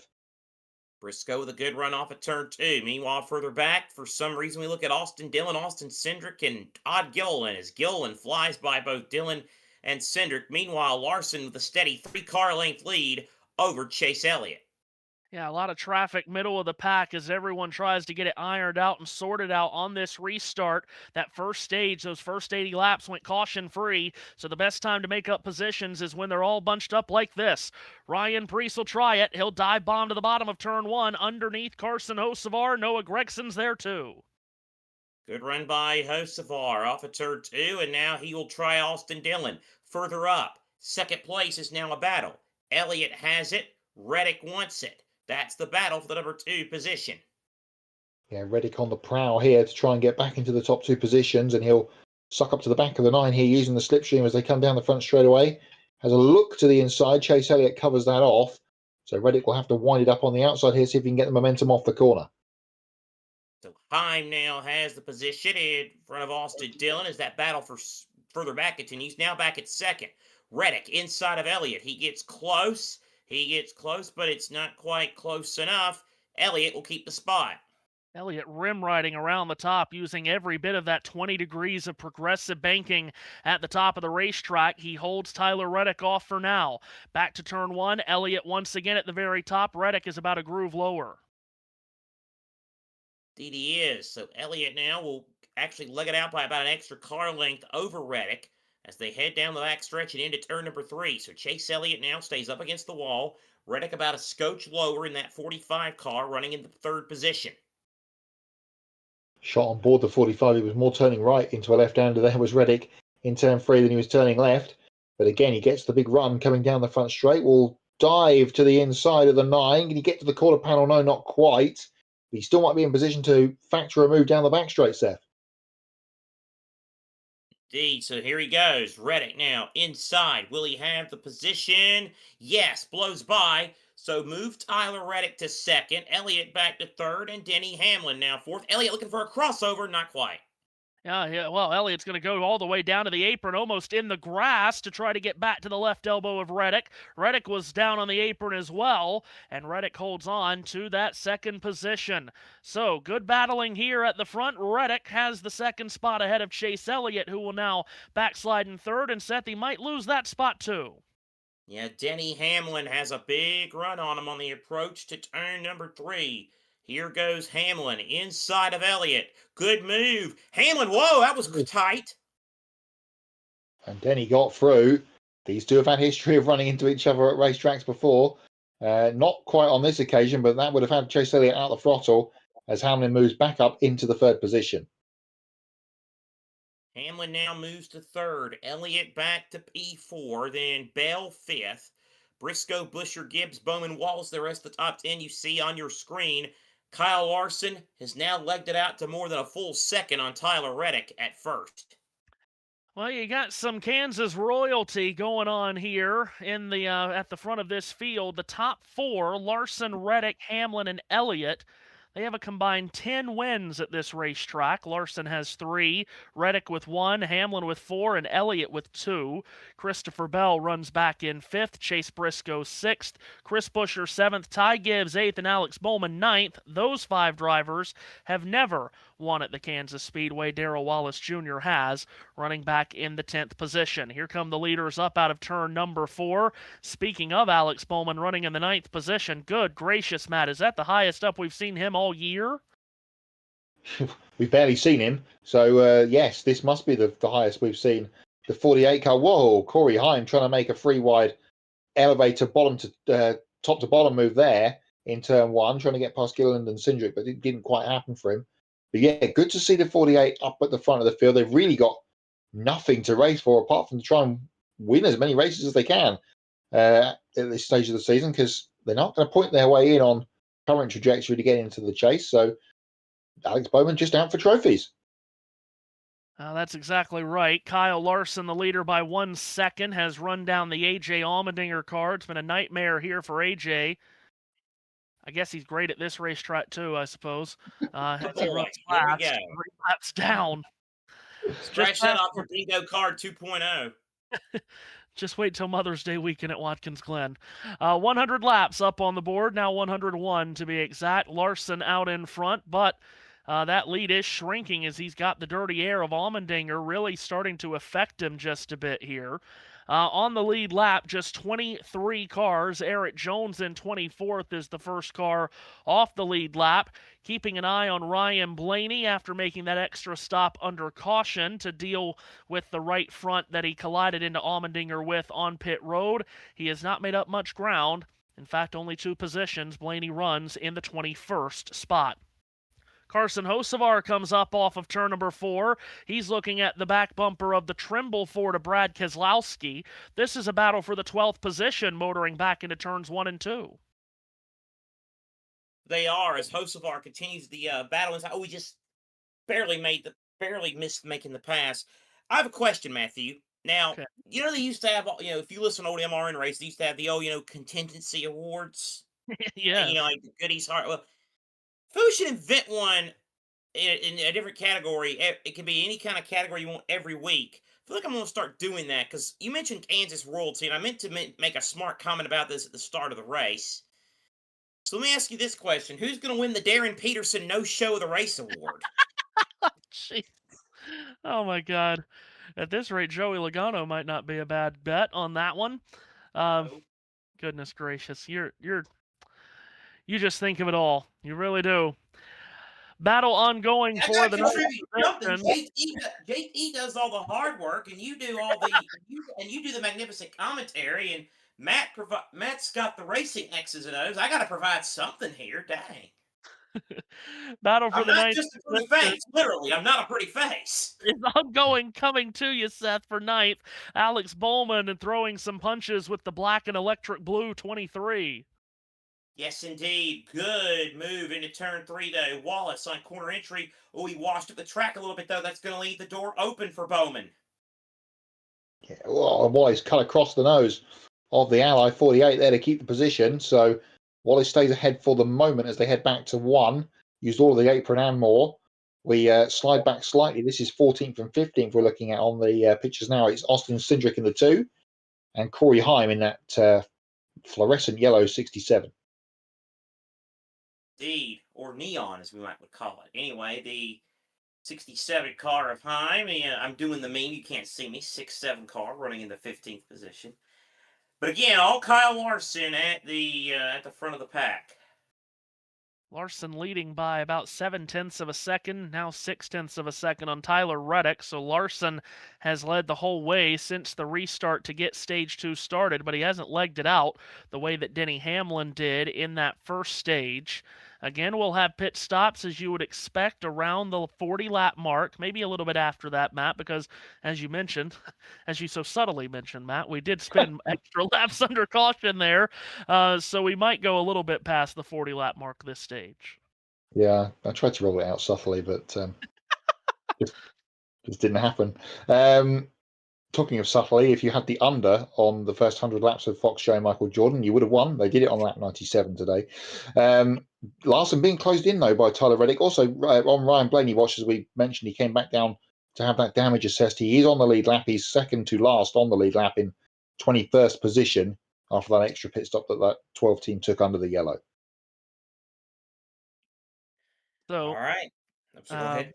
Yeah, Blaney back there a good amount, and it just doesn't look like, of course, those Penske cars really haven't had great speed on these intermediate tracks this year. We used to come to these 1.5 miles like Kansas, like Vegas, and you think, my goodness, the Penske cars are going to be really hard to beat. But the last couple of years, and this year included, these kinds of racetracks not really in the strike zone of the Penske team, and Blaney running back in the 21st position. Austin Cindric is the highest running Penske car right now in 14th. The other two, if you will, Joey Logano and the quasi-Penske car of Josh Berry, they're both off the lead lap. Logano in 28th and Berry in the 25th position. So struggles continuing here on the intermediates for the Penske team as we have completed 30 laps here in Stage 2. If you are new to Ultimate Sports Media, if you like what you hear and you're seeing, mostly hearing, make sure to hit the like and subscribe button, hit the notification bell to get updated anytime we go live. Later tonight, we've got, as we mentioned, just before 6 p.m. Eastern Time, the Indy cars at Long Beach, crown jewel race for the NTT IndyCar Series, the Acura Grand Prix at Long Beach. That's around a 5:30 air time. JT will be manning everything there, so you know he'll go live before the green flag. Oh, okay. Well, so JB has full control. Very good. See, I don't know what goes on between you two. He said that, not us, and we'll continue. Your words, not mine. And then later tonight at 9 p.m. Eastern Time, it's more NBA playoff action. Game 1 of a Western. Oh, very good. Game 1 of a Western Conference playoff series, the Portland Trail Blazers and the San Antonio Spurs at 9 p.m. JT's favorite basketball player. That's right. And he made mention of that yesterday at the end of the Denver and Minnesota game, that Nikola Jokic is not like Victor Wembanyama. He is not. Whoa! Is that not what you said? Find the footage, roll the tape. Yeah, of course. I have absolutely no idea what any of you are going on about. That's fine. Kyle Larson leads by a second. You were talking about something, the color of a something earlier, and I had no idea what you were talking about. Neither. It's, Oh yes, the money thing. Yeah. Yes. he was asking JT, and I was like, I hope the hell he ain't asking me what. Yeah, I don't know what you're you're talking about. Nope, no idea. Later in the week as well, more NBA and Stanley Cup playoff action on the channel, and then next Sunday, NASCAR at Talladega. Kyle Larson leading this middle portion of the race, and by doing so, he has now surpassed Kevin Harvick for most laps led in the history of the Kansas Speedway. 2 laps ago, Matt, was his 950th all-time lap led at Kansas. Of course, last week we told you he became just the 9th driver ever to surpass 2,000 laps led at Bristol. He's racking him up, isn't he? Is Kyle? I was going to say call him young Kyle, but he's not so young anymore. So yeah, finding feed again at the front of the field, and this is perhaps good for the race that there isn't another Camry out front running away like we saw with Denny Hamlin in stage 1. So I will have to wait and see how that plays very quickly. Just while we were talking channel stuff, while enduring Chelsea Man United last night, which was a terrible game of football, I did happen to just flick onto the YouTube on my phone and see that on the USM channel there was 3 different streams going at once, and that filled my heart with glee that we had football, hockey, and NBA all going on at the same time. Filled his heart with glee. Wow. As you can see on your It's screen. a shame I wasn't part of any of those broadcasts, but here we go. I'll make It was a really good Copa del Rey final, though. Real Sociedad spoiling Atletico's week. 10 of Real Sociedad players that played in that game yesterday came to their academy. Wow. Wow. And of course, they got, and so go figure, their managers from New Jersey. Of course it was. Yeah, it was a fun day. The World Cup final, New Jersey, by the way. Yes, of course. It was a fun day on the channel yesterday. We had those 3 going on simultaneously, as you mentioned. Then later in the night, we had hockey with the Penguins and the Flyers. It was a big day. We had plenty of people subscribe. So what did we come up with, by the way, this week, Matt? The 2 of us, we're on the road to the 500. Indianapolis and subscribers. You can forget the ESPN 50 for 50. This is the USM 500 before the 500. Right. That's what we're aiming for. Let's go. Yes, let's get to 500 subscribers before the Indy 500. Let's do it. And as you can see, if you are in a certain group chat, as Matt talked about his heart filled with glee, I made a heart with my hands. The visuals we can pull off these days. Outside the top 10 is where we find William Byron and Carson Hocevar dueling for 11th, and Hocevar lost the right front of that car just a bit, nearly slid up into the side of Byron, but Hocevar didn't lift up out of the throttle very much because he still gets to the inside of Byron, and by the time he gets to turn 1, Hocevar has made the pass. So up into the 11th position goes Carson Hocevar, and it might be time for green flag pit stops. We thought we might go a little bit deeper than lap 40 on this run, Matt, as we were hypothesizing, but we were wrong. Ty Gibbs is in on lap 41 of the stage. He is down and clearing away. His teammate comes in, Christopher Bell, also William Byron in as he flashed through shot, but we'll talk about the Bell pit stop. Right side tyres done. On the Reese's 20, they'll swing around and complete the stop on the left side. No waiting on fuel there again, and he's down and clear. So Bell exits pit road. Chase Briscoe, Daniel Suarez, Riley Herbst, Austin Dillon, and Ty Dillon all in on this lap. Still awaiting a number of the leaders, including Kyle Larson, who motored his way past pit entry.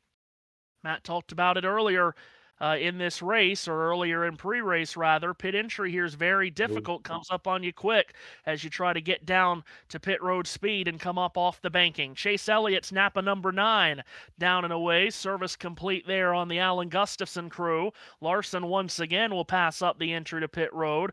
Eric Jones and Alex Bowman in on this lap too, as we still await guys like Larson, Reddick, and Hamlin to come to pit road.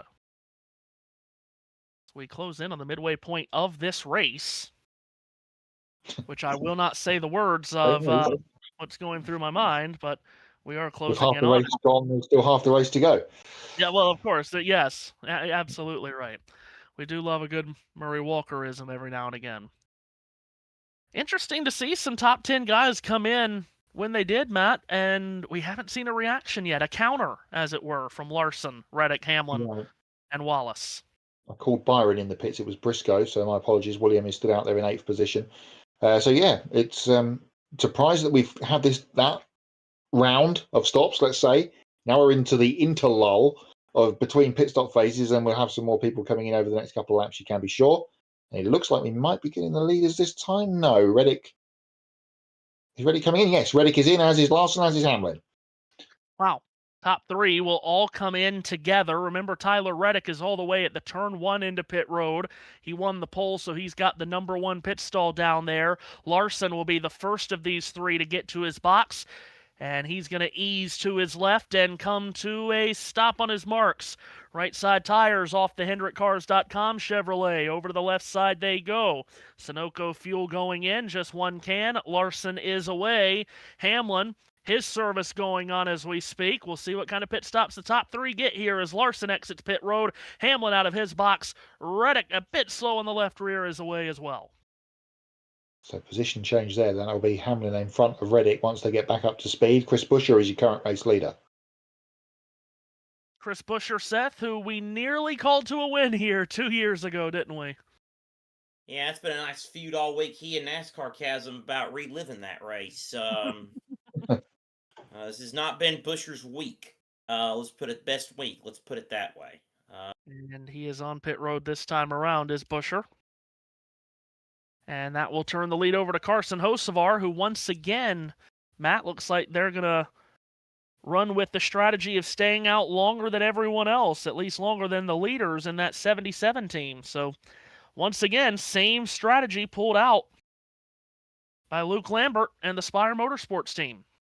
Yep. That could be very key when we get towards the end of the race. If they can continue to run long, it might be very key in stage point land as well. If you follow the USM stage points game on Twitter, because I picked Hocevar as our next winner, next new winner, and it might happen today. But here he comes to the pit lane this time around. Yes, if you don't, follow us on Twitter X, whatever you want to call that, and play our stage points game. We ask you 3 questions and ask you to pick winners of NASCAR, Formula One, and IndyCar races. Wow! Tyler Reddick has to avoid Ricky Stenhouse Jr. on the backstretch. Seth, what in the world? That came out of nowhere, but Reddick gets by it unscathed. But an oh my heart moment for car 45. Carson Hocevar exits pit road as Anthony Pursuit unleashes the gas can, and he is away. Ryan Blaney is away as well, as he was very late coming to pit road. Kyle Larson will reassume the lead of this Advent Health 400 at Kansas. Comes up right behind Ross Chastain. He was one of our ones to watch. And, well, to watch him today, you'd have to have a camera outside the top 20, which has been most of the Fox cameras so far today, it would seem. Oh, I just now saw your heart emoji, Matthew. How touching. I tell you. And Ryan Blaney's going to come off of pit road and be lapped by the leader, Kyle Larson, actually. So Blaney will be off the lead lap. Trackhouse as a whole this year, Matt, they didn't get the win on the road course at COTA.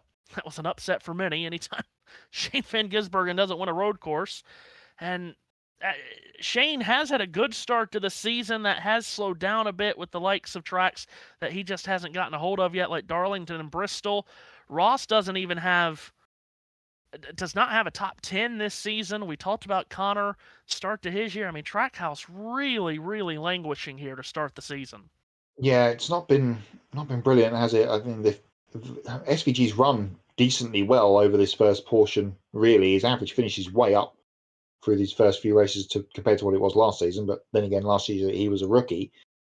Where is he now? 26th in the running order at the minute, 1 lap down. So after a decent for him qualifying yesterday, he might be in contention next week because he does go fairly well on the super speedway.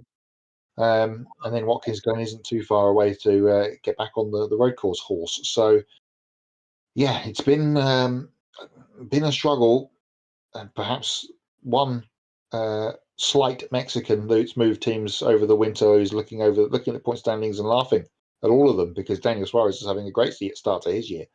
Yeah. Hey, I do need to correct you on one thing, Mr. Owens. Ross Chastain does have one top 10 this year. He was third in Atlanta. Yes, thank you very much. Yep. Third in Atlanta, very good.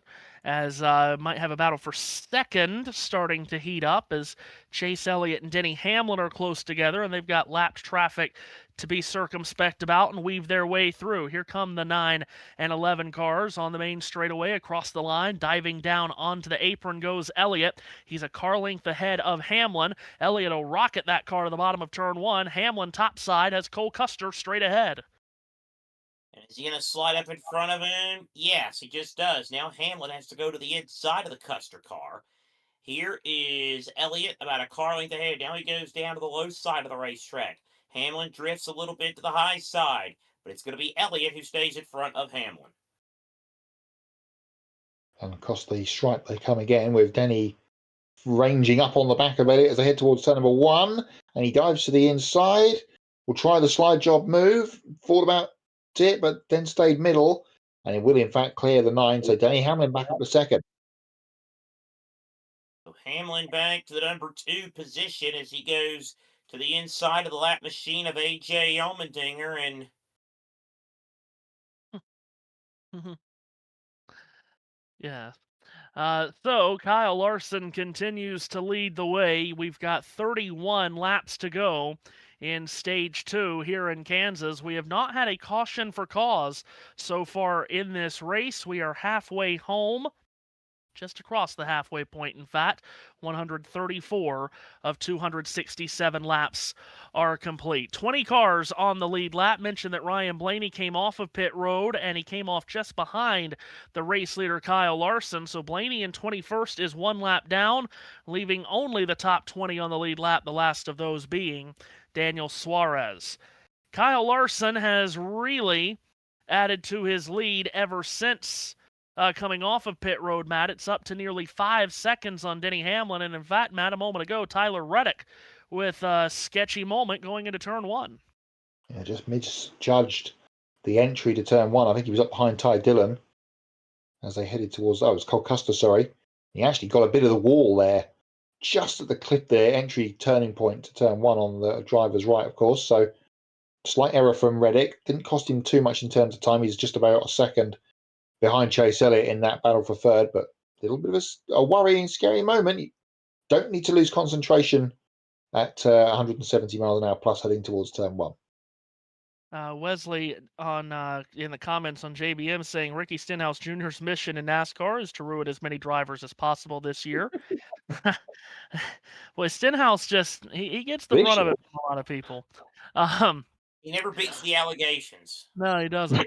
Ellie Sparks in the JBM chat section with a wonderful comment says, "Y'all suck." Thank you for that.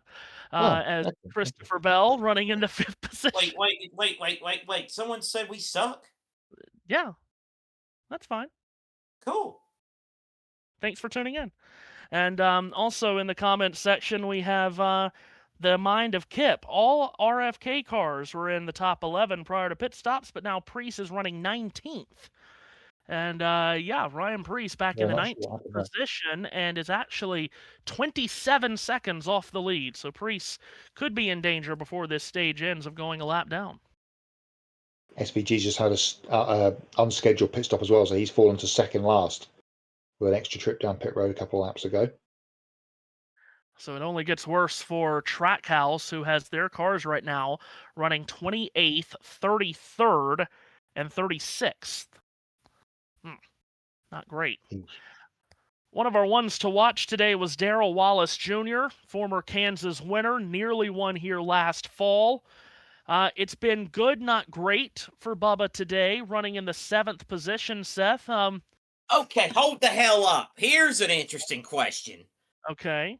Bob Fouch, 5238, just asked JB Motorsports, will you be broadcasting any WNBA games? Oh, I will not answer that question for them. I think we have to have JT answer that question. I think that's exactly right.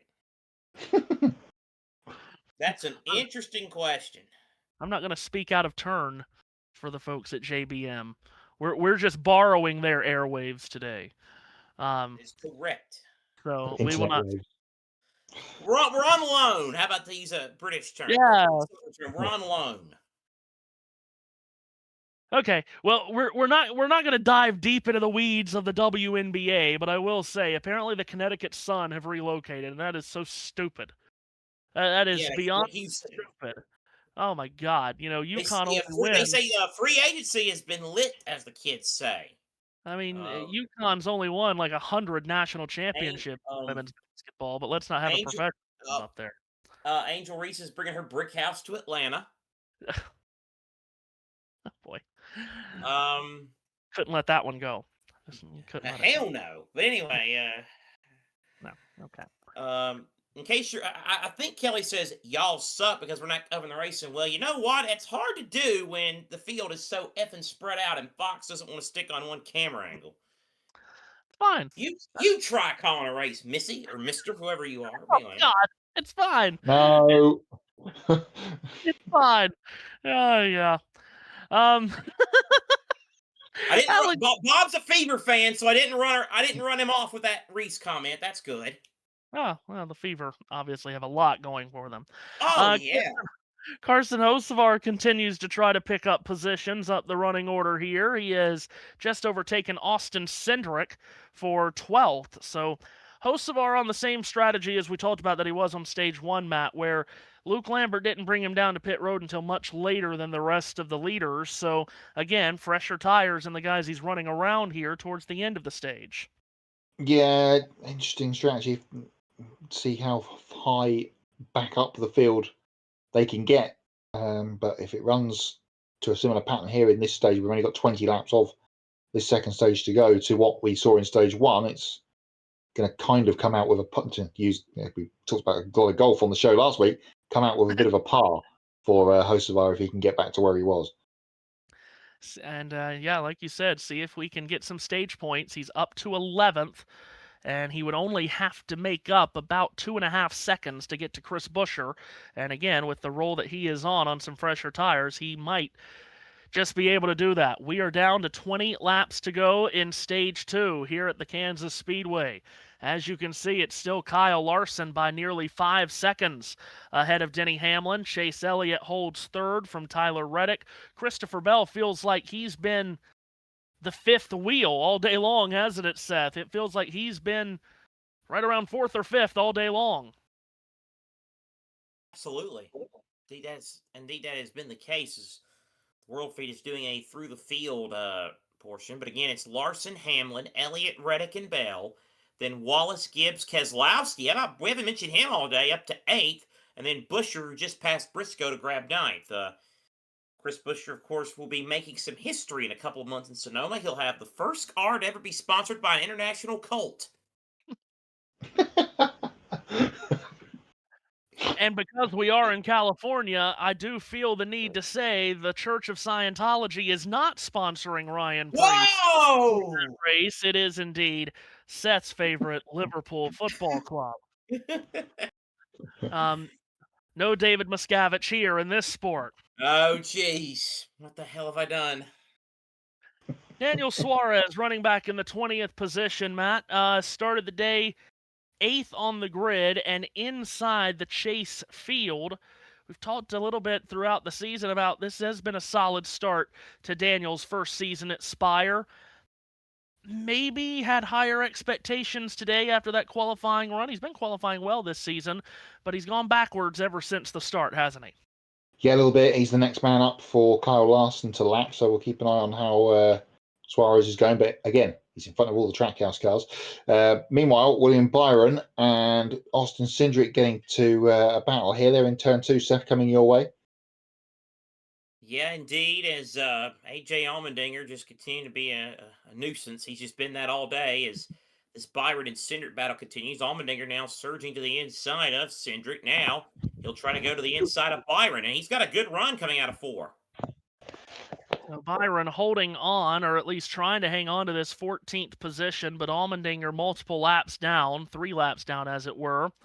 might be on fresher tires than these guys, and that might be why he's running so much faster than Cindric and Byron as he does complete that pass. Just check on Corey Heim, running in the 16th position. Would probably take a lot, Matt, for him to repeat the feat of last year when he was the highest finishing 2311 car in this race, because you got Reddick in third as he's just overtaken Chase Elliott, and Darrell Wallace Jr. up in sixth, but it's still a solid run for Corey. Yeah, and he's up 8 or 9 spots from his starting position, so just needs to log laps and keep out of danger.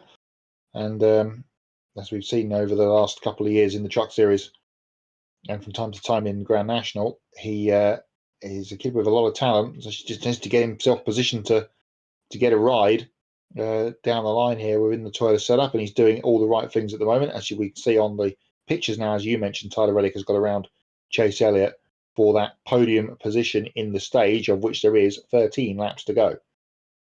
And that all happening about 6 seconds off the lead. A reminder, next Sunday, Talladega for the NASCAR Cup Series. It's the Jack Links 500.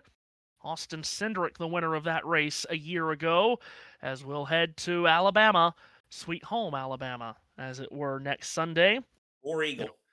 And if you're listening on JBM, MotoGP back next weekend with the Spanish Grand Prix at Jerez next weekend for JBM listeners and viewers.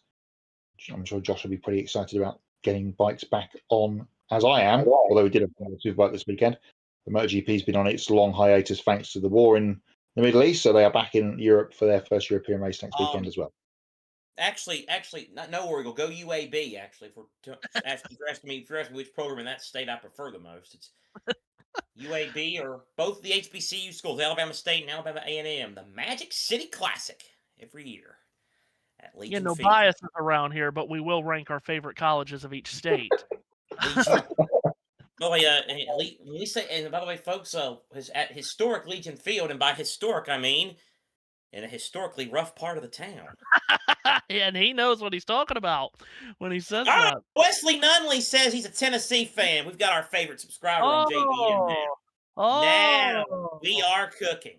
The mind of Kip says Chastain and Logano multiple laps down. I'm a Tennessee fan. I was just having some fun with the Alabama deal.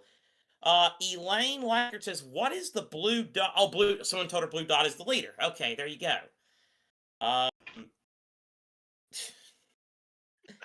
Oh, Lord of mercy. Yes, Chastain 2 laps down in 27th. Logano 2 laps down in 29th. Honestly, Matt, this run from Logano is mirroring what happened to him a few weeks back in Darlington, South Carolina.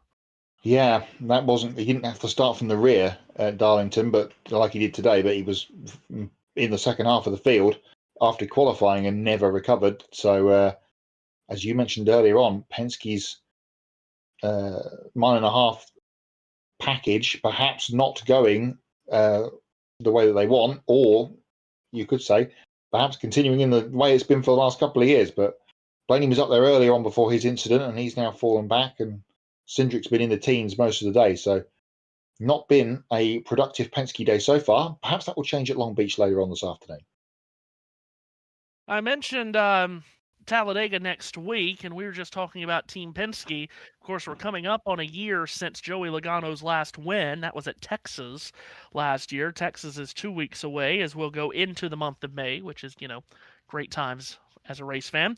Talladega to close out April, month of May on the NASCAR slate. Texas, Watkins Glen, the All-Star race at Dover, and then World 600 at Charlotte, and then another race in May. Not often you have another race in May after the World 600, but Memorial Day is earlier in the month this year. So on May 31st, we'll be under the lights at the Nashville Superspeedway on the final day of May.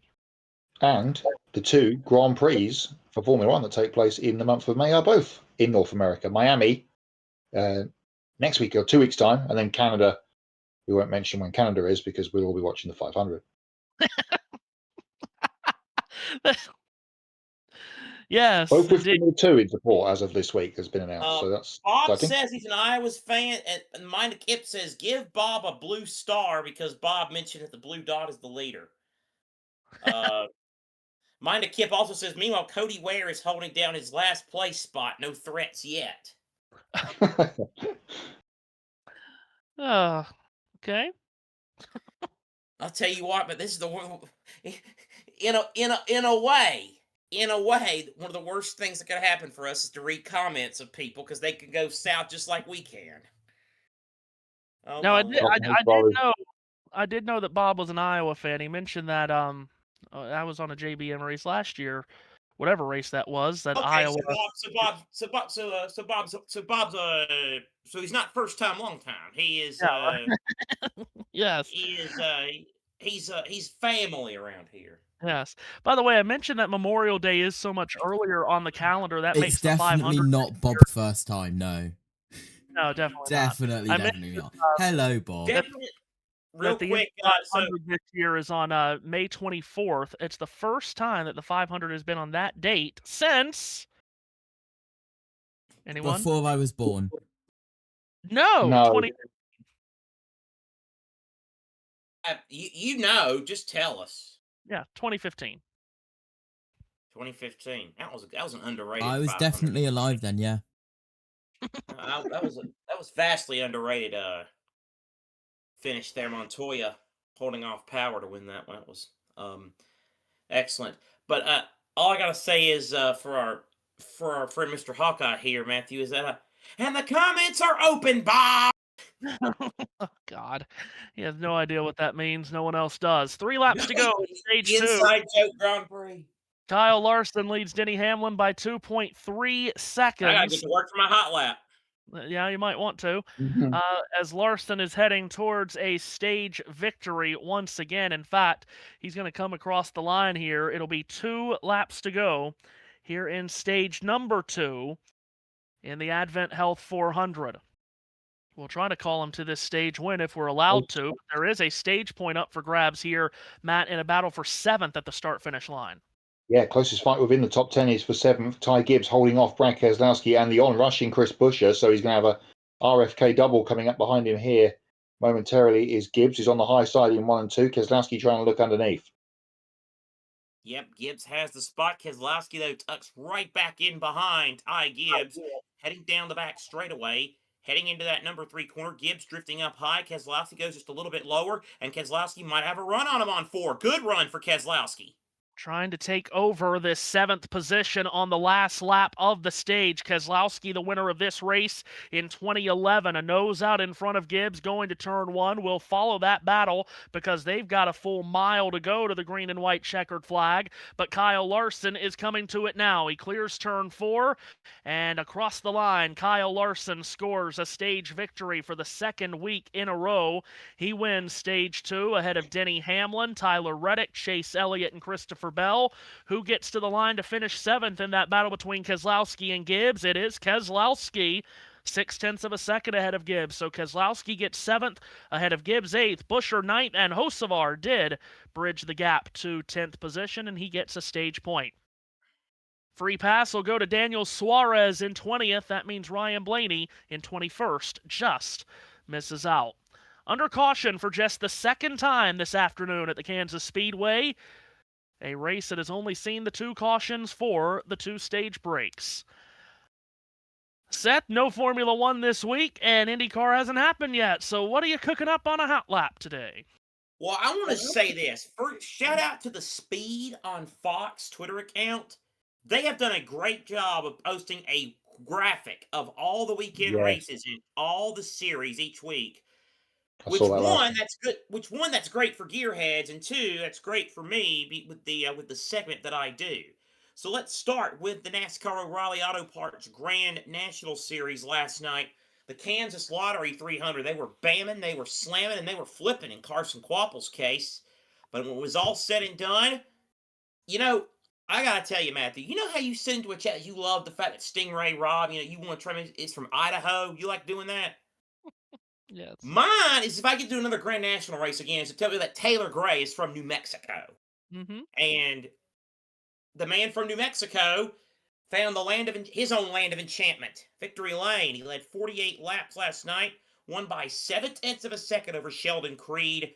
Justin Allgaier, Jesse Love, and Brent Cruz round out the top 5. Brandon Jones led 67 laps, but a pit penalty relegated him to an 8th place finish. Justin Allgaier has a whopping 131-point lead over Sheldon Creed. In the championship standings, Love is 3rd, then Day 4th, and Jones 5th. Rajah Caruth currently 25 points ahead of Ryan Sieg for the final chase spot. Earlier yesterday afternoon, it was ARCA at Kansas, and it looked as if Jack Wood was on his way to victory. He led 39 laps, but then a late caution came out that set up an overtime restart. Wood then got dumped. In the end, Gio Ruggiero held off Daniel Dye, who for some reason was making his return to racing this soon. Ruggiero led 50 of the 108 laps. Dye second. Jake Bowman, Gavin Bichelle, and Laney Bice rounding out your top 5. Wood led 39 laps before the accident. He finished a sad 18th. Yesterday it was IMSA at Long Beach, and where is the effing IMSA results at? Am I going to go on the website? Look at Racing Reference being slow as crap. All right, we'll get there in a minute. It was Renger, Van der Zande, and Nick Yelly that won for Acura. Matt bailing me out as always. So anyway, how about the V8? How about Australian V8 Supercar? They were in action. The ITM Christchurch Super 440, or the ITM Topo. That is Christchurch Super 440. Christchurch, yeah. Yep, and 4 races of the weekend. Kai Allen won the first race. Brody Kostecki took race 2. The second, the third, and fourth wins were Matthew Payne. The point leader is still Brock Feeney by 23 over Brody Kostecki, but of course that doesn't really matter because of their playoff format. They still have that, right, Matt? They did not change that. Yes, it's the second year of it this season. Okay, so they did not change it like they did this past year. Was where I was trying to get at. No. World Racing, World Endurance Championship, the 6 hours of Imola, and let's get some results. Yeah, green flag wave, standing start from Bill Belichick. But anyway, the Toyota Racing number 8 won the Hypercar Provisional by 13.3 seconds over the Ferrari AF Corsi. Then it was the Toyota number 7 who finished in the number 3 position. So that's the World Endurance Cars. They were in Italy this weekend. How about the World of Outlaws? Always a show when they were on. They were in Jacksonville, Illinois, and Hopstead, Indiana this weekend. So it was a double dip of Midwestern fun. And as I get the recaps and results up here, the Friday race was postponed actually. Which was the Hy-Vee Perks 40 from the Jacksonville Speedway in Jacksonville, Illinois, and that's results. And where's the schedule at? Oh my God! The race is today. The other race is today. So they're running today the World of Outlaws Southern Indiana Showdown at Hopstead, Indiana. These stupid pop-ups need to get the F out of my way. But anyway, event info. It's race day. Well, yeah, tell me what time the race starts, Cletus. But anyway, the race does not start until, that doesn't start until tonight, so I just wasted everybody's time. And the Cars West Series was at the Stockton 99 Speedway. Was last night, and let's see who won that, shall we? And then after that, I'm going to go to Matt for a British touring car update, or JT, whoever the hell's got it. But anyway, the super late models ran in Stockton last night, and it was, well, no, they did not. What the hell kind of thing am I getting? I'm getting fake news from Speed. Matt, tell everybody what happened to the damn touring cars. They were at Donington this weekend, and as you will know, if you would have been listening to JBM, so was JB. I'm sure he'll be telling us all about it during the Long Beach broadcast later on. A historic win yesterday, the first ever qualifying race, which was half points and set the grid for race 1, was won after a penalty by Dan Rowbottom in the brand new Mercedes for Team Plato. Today's races, Tom Ingram won the first race, but then was disqualified on the road. So Mikey Doble got the win. Race 2 was won by Ash Sutton, and the third race was also won by Ash Sutton on the reverse. So not a good day for Ash Sutton yesterday, but he comes away today with 2 victories. By the way, it was Hello. Kyle Keller. It was Kyle Keller who won that Cars Tour West Pro late model race at Stockton 99 Speedway. Very good. Thank you, Seth. And quickly, I had more historical stuff that's happened on 2 wheels. Nicolo Bulega won all 3 races at Assen for World Superbike this weekend, and he has now tied the record for consecutive victories in that championship with the current holder as of yesterday, basically. Top Razgatlioglu, he's now won 13 races on the spin, the first 9 of this season, and 4 from the back end of last year. So we said he wouldn't be beaten, and it is proving to be the case. Can there be an honourable mention? Yes. Oh boy. The Legends Cars Elite Cup was also at Dollington Park. Oh, that was a hell of a finish. Race 1 was won by Aaron Cook by just over 1/10 of a second. Race 2 was won by Andy Bird with the top 3 within 1/10 of a second. Margin of victory 75 thousandths. Race 3 was won by Tyler Reed by 2/10. That was a one-off, non-photo finish. Never mind, here's another non-photo finish. Tyler Reed also won round 4, which was heat 1 of today, by 3/10. Then, race 5 of the weekend, Aaron Cook won, top 3 separated by 57 thousandths of a second. Margin of victory, photo finish 7 thousandths of a second. And JT then showed me that on the air. That was a hell of a finish. And then the one that I showed Seth was the final, which was round 6. Tyler Reed won that one by 14 thousandths of a second. Top 5 separated by 90 thousandths of a second. And while we are here, Matthew, you were earlier on mentioning drivers and where they come from. Where does the driver? Who is the driver, and where does he come from? He's currently in 21st place, please, Matthew. Would be High Point, North Carolina's Ryan Blaney. Thank you. Can I interrupt with a serious thing? Chase Elliott was blocked by Austin Cindric exiting his stall, and he lost 8 spots. Yes, he did. And Carson Hocevar's team has been held serve on pit road this time around, so he will be a top 10 restarter. Ryan Blaney, speaking of holding serve on pit road, he's not on the lead lap, but would you just know it, Ryan Blaney just had the fastest 4-tire pit stop he's had all year long, Matt. Oh, my Lord. Wow. Instant results. Yeah. Yeah, well, they need something because they're mired in the midfield and a lap down. So more of that hopefully to come for them. Yeah, if they could get some fast pit stops at Talladega next week. Yeah, yes. If they could get a quick caution off this restart, they could either get the free pass or be in position to do the wave around. Matt mentioned this earlier, and I'll say again, this has been a topic of conversation a lot this season, more than I remember it for the last 10 years or so.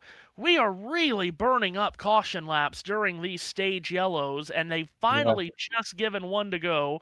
We've just gone through the chews, and we will be going green at the end of lap 8 of this stage. It means this stage will take green with 94 laps to go in the race. But again, there has to if be you a way think to pick this up. Well, again, if you think the TV networks aren't influencing the racing, yeah, I don't know what to tell you. That's what I was trying to tell people that wanted the Winston Cup point format, the Latford format back. Networks don't want it. If they wanted it, we would have had it. Yeah. JT? Very, very quickly, another NASCAR chasm mention. Credit where it is due. The number 12 pit crew is on it today. It's a shame the car is handling terribly and having a rough day on track. Regardless, they're performing very well, even if it is sort of like pitching a scoreless in a game you're losing 16-1. Here's one for you. The mind of Kip says he used to be the exec field rep for the Better Business Bureau, serving High Point, Thomasville, Archdale, Trinity, and Environ. That was decades ago. Very good. There's this woman named Samantha in the comments section that likes listening to us. You familiar with that one, Matthew? I wonder. All right, Matt, here we go. Final stage. Green flag back up in the air. Let's get the third stage underway finally here at Kansas Speedway with a Toyota front row. Hamlin and Bell, they'll be side by side heading into one. Some dodging and weaving going on in the back of the field. Oh, Chris Buescher was almost squeezed up into the wall by his teammate Brad Keselowski. They survive. Hamlin leads, Seth. 3 wide for third. Hamlin the leader. Bell second. Wallace with a good run on the outside. Wow. He's going to shoot up to third. Now Bell climbs the banking outside. He'll try to get a run on Hamlin. He closes up on him on the exit of 4. Bell's got a great run off the top of turn 4. Hamlin dives to the apron. Bell is right there with him, and now Bell will pull up alongside his teammate Denny Hamlin. Bell with a nose in front going into the corner. He'll wrap it around the very top of the racetrack. Christopher Bell looking for the lead for the first time this afternoon. And he's got it, the Oklahoma man in Kansas, Big 8 country, and it's Bell with the race lead as he booms his way to the top spot. Hamlin now back to second, Wallace third, Reddick fourth, Hocevar and Larson for fifth. We were talking about Christopher Bell being the nearly man of the day, being running in 5th, 6th all day. He must have heard us because here he is at the front of the field. Battle on here between Wallace and Reddick. The teammates swapping position for third. Reddick goes through. Gibbs winding it up around the outside around Chase Elliott and Riley Herbst. Yeah, Gibbs, the good run on the outside of the Herbst car. Chase Elliott now trying to make a move further back there. Hamlin has closed back in within a car length of Bell. Yeah, these Gibbs teammates might not be done tussling for this top spot. They flash across the line. It's Bell by 2, maybe 3 car lengths. Going back to 1. Bell will load it up around the top one more time. Hamlin's right there with him. Indeed he is. Meanwhile, Gibbs and Keselowski continue their tussle. Further back, Keselowski with a good run to the inside of Gibbs. They go side by side down the back straightaway. Now into turn 3, slight contact. Keselowski goes inside of Gibbs. That'll be for 9th place. Keselowski will clear. He will, and Gibbs will get the run perhaps on him. Here is Larson, a bit further forward, trying to make up for the spots that he lost in the pits shuffle. He is 5th. Trying to get around Wallace in turns 1 and 2. Tries to go to the low side. Wallace will have him covered off. So indeed he will. So it's Bubba in the number 4 position. Larson now drops back to 5th. Now Larson darts way down to the inside of the racetrack. Larson trying to get to the inside of Wallace. He can't make the move, though. And Chris Buescher quiet all day, but he's up to 6th. 3 cars across the racetrack here across the start-finish line. Chase Briscoe swoops from top to bottom to cover off both Brad Keselowski and Ty Gibbs. 3-way fight at 8th, 9th, and 10th. Good racing here. Oh, that's a good run by Gibbs in the center of quarter to not only pass Keselowski, but to draw to within the scotch of Briscoe. Now, here goes Gibbs to the outside of the racetrack. Can't quite make the run. And the battle rages on. It's all happening at the back end of the top 10, 8th, 9th, 10th for these guys. And we're looking back from the Gibbs-mobile, looking at Keselowski. If you're watching the feed, they tip into turn number 1. Christopher Bell leading now by 0.6 of a second from Hamlin. Reddick, Wallace, Larson, the rest of the top 5. Bell has a 5-car length lead on Hamlin. Both drivers up against the wall in turns 3 and 4. Status quo at the front of the field. And they have left Tyler Reddick by nearly 2 seconds. Reddick in 3rd, Wallace 4th. So all Toyotas taking the first 4 positions. And Kyle Larson, who lost the lead on pit road under caution, Matt, he's got caught in traffic and he has not made any gains at all. He's now gone from a comfortable leader to 4 seconds back of the lead in 5th. Yeah, traffic and dirty air. So not great for the 5 car that looked like he might be in position to challenge these Camrys this afternoon. Perhaps that challenge has been blunted somewhat at the moment as Bell clicks off yet another lap. And he's starting to stretch away a little bit. 0.7 the gap to Hamlin, and Hamlin is 1.3 clear of his car in Tyler Reddick in 3rd place. Yep. And then it's Wallace fourth, Larson fifth, as you see on your screen. Busher sixth, Hocevar seventh, Briscoe eighth, Keselowski ninth, and Gibbs in 10th. Give a call to Riley Herbst in 13th. He's just had a solid day. Yeah, he's been up top 15 most of the day, and he's outrunning guys like Ryan Preece, William Byron, and all the Penske gang all day long. This race was moved up in the calendar just a little bit, up into an April date, Matt, so it has not been a full calendar year since Kyle Larson's last win, but it was this race a year ago, the last win for Larson. He's on a 32-race winless route. He led 284 laps last week at Bristol, but could not score the win. He's led a lot of laps here today and won a stage, but now chances of winning took a bit of a dip there during the caution flag pit stops and the ensuing restart, and I'm not so sure the 5 is going to be able to get back up there without the help of a yellow, which we have not had today for cause. And he's under attack from Chris Buescher as well for his 5th place as they head towards Seth. With a winless streak like that, some might say he shouldn't deserve a championship, Gahav. But he did win, of course, at Phoenix last November. And here is Buescher to the rear of the 5 car coming out of turn number 4. Another good solid day for RFK. They were so good at Darlington, weren't they, on a similar length racetrack, although a different configuration. And here is Buescher trying to attack Larson as they head towards 1. This is the battle for 5th position. It is the battle for the 5th position. See, Matthew, I wasn't going to say that we were without a caution for incident because not hint. The mind of Kip with some good analysis. Bell is flying. He'll burn up his tires too fast running that hot. Denny Hamlin is patient. He will pass his teammate when it's time. Well, as you can see on your screen, a lot of the leaders turned a number of the leaders, not a lot, but a number of the leaders turned their fastest lap of the race here off of this most recent restart. And Christopher Bell, the lap that he did turn was the first lap all day long that anyone has turned in the 29-second bracket, a 29.925. So Bell currently holds the Xfinity fastest lap, which if he does hold on to it for the rest of the day and, of course, finishes on the lead lap, he will receive an extra point in the championship. So Bell out to the lead, but only by a couple of car lengths on Hamlin. They've dropped Tyler Reddick in 3rd, who's 2.5 seconds back. Then it's another large gap of 2.5 seconds to the 4th place running Toyota of Darrell Wallace Jr. Austin Cindric has broken into the top 10, highest running Penske car by far. In fact, he's the only Penske car currently on the lead lap. Ryan Blaney did lose a spot on the restart to Ricky Stenhouse Jr., so right now Stenhouse is in the free pass position if we were to get that yellow. Let's pick up a 3-way battle. This is outside the top 10. Ryan Preece, Chase Elliott, Riley Herbst, 12th, 13th, and 14th are in turn 2. Yeah, Elliott goes to the inside of that multicolored number 60 of Preece as they work their way down the back straightaway. Preece with a slight advantage. Now Elliott dives down to the inside of the racetrack. Side by side go Preece and Elliott is going to slide up in front of Preece. Good pass for Chase Elliott. So he takes the position away. So that's 12th for Elliott. Leaders coming back together, Seth, heading back to you.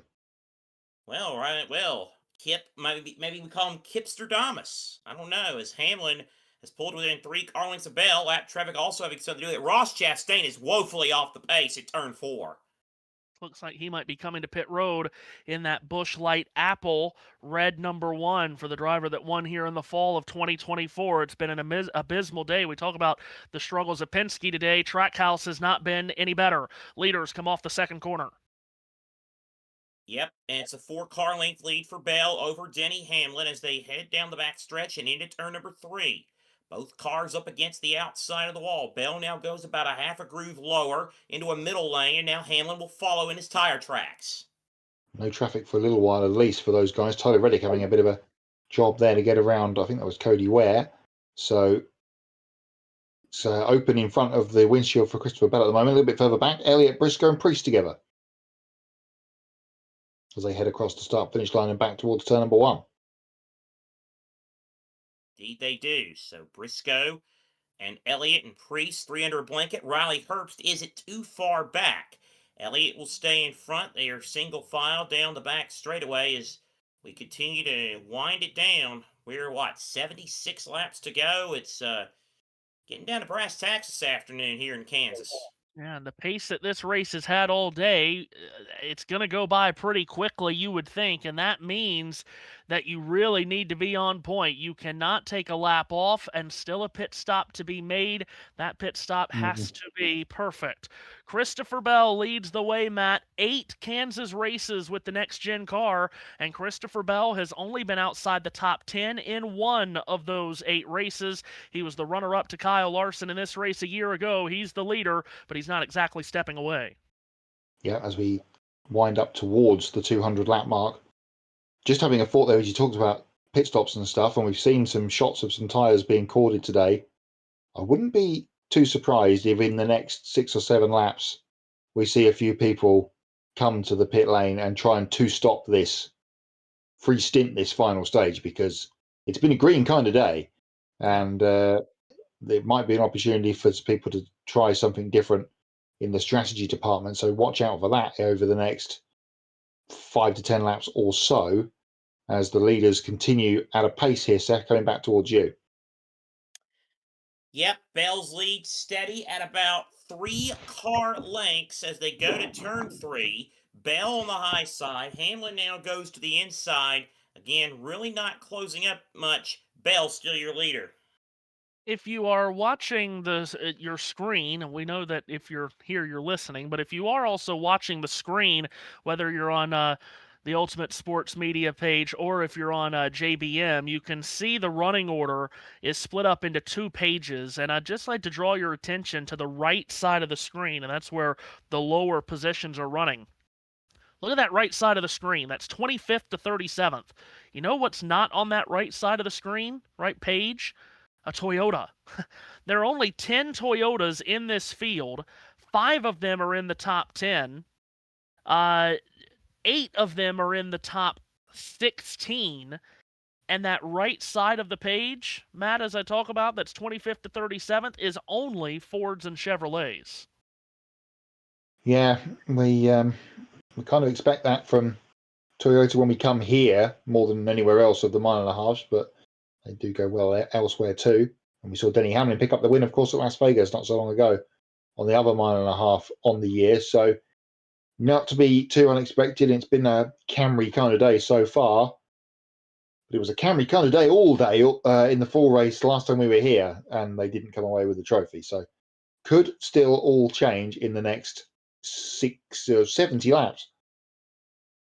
Yeah, very well could. 70 laps to go here at the Kansas Speedway. Christopher Bell holding on to the lead. First time he's led all day outside of a green flag pit stop cycle.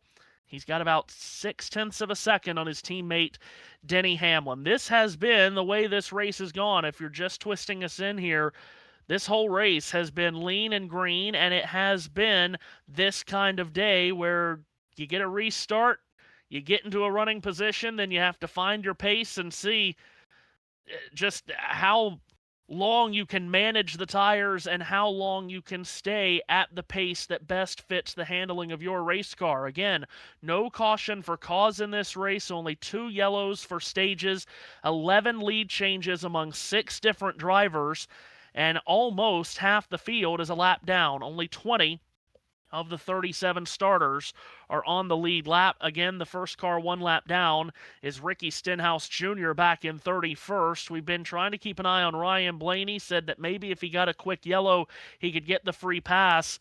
Not only did he lose that spot on the restart to Stenhouse, but now he's been taken over by John Hunter Nemechek and Eric Jones.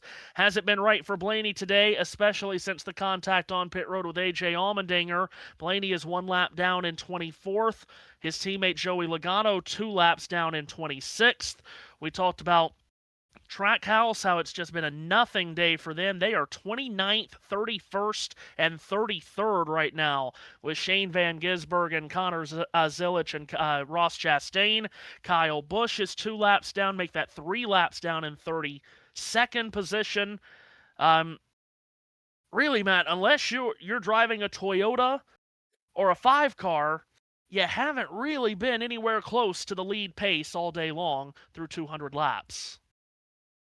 Yeah, indeed. So it's been a struggle for a lot of guys today. A couple of notable shout-outs on the positive side, though. Austin Cindric inside the top 10, holding up the banner for Team Penske. We've mentioned him a couple of times today, worth another mention again. Corey Heim in 15th place on his sporadic cup schedule for the season, just up behind his teammate Riley Herbst. So some guys making the best of it, but a lot of people on the negative side of the board today. Cindric really needs to get it to the checkered flag with a good run like this. Has not been a good start to the season for him. He's 18th in the championship standings. He has only 2 top 10s, those coming at Darlington and Martinsville. Seth, the day for Carson Hocevar, up and down, and then up again. Oh, yeah, absolutely. It's been quite the day. Blaney with some colorful language over the radio a minute ago, talking about how bad the car is, by the way. So, oh, it's just been one of those. Mama said there'd be days like these. And, yeah, here's one. Apparently, during the practice session, IMSA driver Philippe Nasser, because of course IMSA was at Long Beach, the Fox crew was talking to Philippe Nasser, and the IMSA and former F1 driver said he's open to an opportunity to go to IndyCar. Okay. Well, he would, if the pandemic hadn't happened, been driving for Carlin in 2020. But things changed there, and worked out well for him because he's gone to Porsche Penske and done a great deal of winning that and Action Express with Pipo Derani before that. Pipo Derani, shout out to Collins Janice. Yes. Let's pick up this battle between Hocevar and Gibbs, Seth. This is for 7th, going to 3. Great battle indeed. Hocevar just slightly in front, a little sideways going to turn 3, and Brad Keselowski is not too far back of these guys. Gibbs now going to wind it up off 4 for a run on the top side. He will have the run coming out of 4, but we won't be able to pick up with it because we've gone back to a show of the leaders. But I can tell you at the line, Gibbs was ahead. And he is ahead as they come through turn number 2. I think they were just coming back from break on Fox. That's why they've done that. As Keselowski has also got around Hocevar. But he is ahead. Yes, he is. But anyway, Keselowski and Hocevar side by side through turns 3 and 4. Hocevar, Keselowski with a big wheel off 4, somehow kept it off the wall. Good save by Keselowski, but he will lose a lot of track position here. He will fall away from that battle for the 7th position, which now becomes a private battle between Gibbs and Hocevar back in 2. Continues E7 they fight for. Gibbs has it. Hocevar wants it. Hocevar now diving away to the inside in turn number 3. Gibbs, though, is going to stay in front of him, though, by a car length. Hocevar just not quite fast enough. Yep, so they'll line up 7th and 8th with Keselowski recovering after that big slide a little bit further back now in the 9th position. Battle might be coming on for 2nd here. Yeah, here comes Tyler Reddick to the inside of Denny Hamlin in turn 3. Reddick now with a good move inside as they split the slow car of Ross Chastain. So Tyler Reddick applies the full court press on Denny Hamlin. Reddick will throw it down onto the apron here on the main straightaway, puts a nose ahead of Hamlin. Chastain, who's just off of pit road, does have fresher tires than these two. Reddick slams the accelerator pedal to the floor and makes the pass on Hamlin. So Tyler Reddick moves to 2nd, just a little more than a second behind race leader Christopher Bell.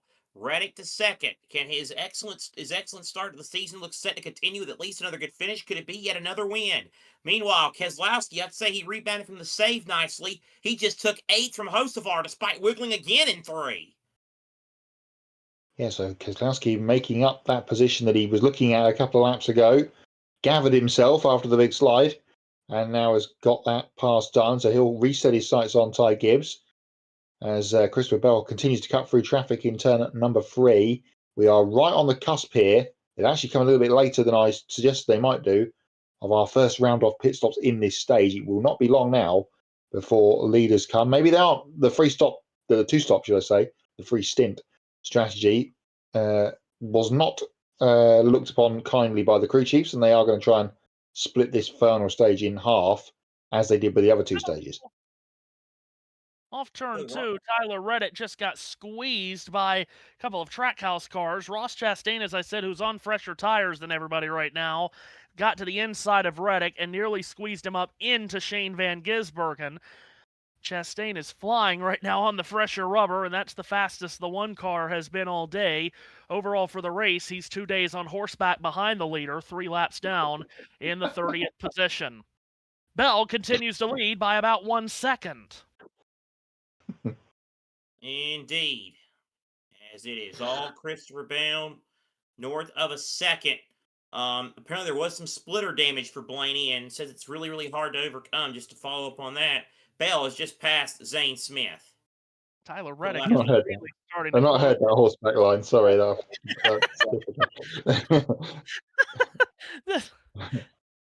Well, again, you tune into us, you never know what you're going to hear in so many ways. Yeah. Christopher Bell continuing to show the way. He had a sure win, I'm sure he felt like, earlier this year at Phoenix, that he didn't quite get home to the finish line. Bell still looking for his first win of the season. But as we talked about here at Kansas, it's been really good. As I said, 7 top 10s in 8 races here in the next gen car. Overall, 9 top 10s in the last 10 starts that he's had here at Kansas Speedway. And right now, Seth, he's looking good, but Reddick is starting to get a little bit bigger in the mirror. Yeah, he picked up a couple of tenths on that last lap, did Reddick. And meanwhile, Hocevar continuing to backslide. Austin Cindric has just made a pass for the 9th position. So move to PPG number 2. Boy, talk about carrying the flag for your company today. Austin Cindric most certainly doing that in the 9th position. And Hocevar now dropping back to 10th. So change there. Here's Denny Hamlin, who's now third, as we talked about after Reddick got around him. He's on his own a little bit, on Little Island on his own, coming out of turn number 2. Reddick picked up another 10th last lap. 54 be 53 laps to go. Line. Bell just made another move around the slow car, Cole Custer, but Reddick is there. Yeah, and Bell maneuvering through some lap traffic here is helping, but Reddick is also having to get by these vehicles as well. Lap 50 of the stage ongoing. We've got 53 to go in the race, and the fight is at the front. But Reddick's hemmed in a little bit by Custer, having a hard time getting around him, so Bell's going to be able to leg this lead out a little bit. Reddick will finally clear both Custer and Ware, but he probably lost a couple of tenths in the process. Actually, he's not cleared Ware. Wow. Chase Briscoe's just come to pit lane, so that might kick off the pit stops. He was just outside the top 10, so we'll keep an eye on that. Reddick now does get it through, and as I say that, here comes Denny Hamlin from 3rd place, coming down to the service of his number 11 crew. So, on to pit road for what should be the final scheduled pit stop of the day comes Denny Hamlin as Chris Gale throws his cards on the table, and he's the first of the leaders to bring his car to pit road. Right side tires already on. The National Debt Relief Toyota. Left side tires going on. Hamlin is away. So that green flag run for Hamlin, Matt, we went green on lap 9. Mm-hmm. So that was about a 42-lap run. It'll be 50 to the finish if it stays green, and that would be the longest run on tires anyone's had all day. Yeah, you're going to have some people really out of tyre at the end of this run, and that's trying to get this run to go as long as you can will help you at the back end of this race. If we stay green, of course, that is the million-dollar question on the day. So as Bell crosses the line now, it is 50 laps to go at Kansas. And it is Christopher Bell out front by about half a second from Tyler Reddick, but a pit stop phase just beginning. I'll tell you, money stop time. And now we got more cars coming down pit road. Ty Gibbs being one of them. So Gibbs onto pit lane in that bright yellow and blue Toyota, Matt. Let's cover the stop as he is, hot into the box. Hot, but got it stopped. A little bit of scuff marks on the wheel arches on the 54 on the right-hand side. They've got a good exit opening on that pit stop. And it was a really fast stop for the 54. He's down and away. Ryan Preece on pit road this lap, and Kyle Larson now is as well. The Stage 2 winner comes to pit road for his final scheduled stop of the day. Does the 5 team have their winning drought ended here at 32 races. Comes to a stop right on his marks. Right side tires off and on. Bit of a wedge adjustment in the back window, maybe half a round. Left side tires are on. Oh, fuel was still engaged, and Larson dropped the hammer and took off. Brad Keselowski on pit road, along with fellow Michigander Eric Jones, and Shane Van Gisbergen was stalled on pit road. On the racetrack, Reddick continues to get closer to Bell. They're racing to 3, separated by 2 car lengths. Chris Buescher slides into his pit box, trying to whip it around the stationary car of Todd Gilliland. He stopped at a cockeyed angle, but Buescher was able to get back safely into his box. Tyler Reddick from second hits pit road here. So Reddick is on pit road from second on the racetrack, but Bell stays out. And what's going to happen here, Matt, Denny Hamlin's going to be the leader once these pit stops cycle out, because he's had 5 laps on fresher tires more than Reddick and Bell. Let's cover the stop of the 45. You would assume so, but he was 3 seconds behind the leader when he came in, so we'll have to keep an eye on that as Reddick slides to his stop in the number 1 pit stall. Right-hand side tyres done, jack done, no adjustments in the rear of that car. Much like Hamlin and Larson, as Bell comes to pit road as well. Reddick down and away, good clean stop for the 45. Christopher Bell's in at the turn 4 into pit road, Seth. Indeed he is. Going to be 4 tires. They do a tear off the windshield of that Reese's Toyota. Big stop. Can't make any mistakes on that black and red car. And indeed, that's what happens. Good stop, it looks like, for Team 20. We'll watch the blend, but as Bell is going down pit road, Denny Hamlin is already coming off of turn 4. Hamlin will certainly be ahead of Bell. The question is, did he come out ahead of Reddick? The answer to that is yes, he did. So here's Hamlin whipping it around into turn 1. He's cleared Bell by, wow, a long, long distance. Denny Hamlin will go back to the lead here at Kansas. So Hamlin to the lead. What a pit stop. And the strategy call from the 11 team looks as if it might, keyword might, be playing off. He's going to be about, 5 seconds ahead of Reddick or thereabouts. Now, Daniel Suarez is the current leader. He's not yet stopped. And, Matt, he might have a problem. He might have a right front tire going down off the top of turn 2. And he might have almost got the wall there in front of Cody Ware, but I think he kept it out of it. And it looked like he was slow. It was being pounced on. But yes, they've gone too far with the Nations Guard number 7 in terms of stint length. We stay green, and Suarez will get it back to pit road. But if he drops a bunch of debris from that tyre, then we might get a yellow. Hamlin to the front now. Suarez started the day 15th in the championship standings, only 16 points clear of the chase cutoff. This is the quarter pole mark of the season here, race 9 of 36, and this will cost Suarez a lot of points and positions on the racetrack, as there was a puff of smoke that came out from the right front of that 7 car on the approach to turn 1, and it just skated up the banking. Not sure if he made wall contact. If he did, it wasn't heavy. He has made it to pit road. Denny Hamlin comes off turn 4. He is the leader, and as he crosses the line, 43 laps to go. We'll wait for Tyler Reddick to cross the line. He does here. The gap is 3.3 seconds, but Reddick took a full second out of it on that last lap, just proving how much fresher now Reddick's tires are than Hamlin's. The race is on, Seth. Indeed it is. And it is Hamlin with a 3-second lead over Reddick, but Reddick going to close in, you would imagine. By the way, the last time we had a race without a caution for incident, without a natural caution, Coda in 24. Last time on an oval, Vegas, spring 19. It's been a long time.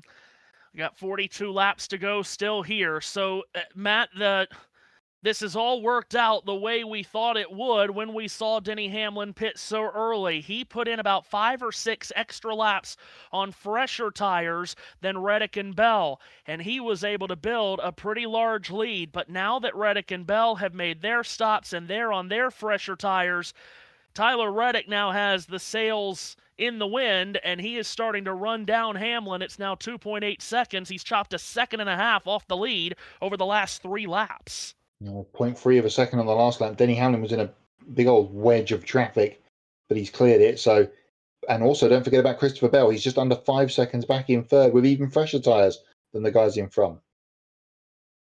Well, we'll see how it all plays out as Hamlin will come to the line this time round. 40 laps to go here in Kansas, 60 miles to decide it. Toyotas have dominated the day. Matt White, he knows what he's talking about on the whiteboard. He said, is it going to be Toyotas versus the field?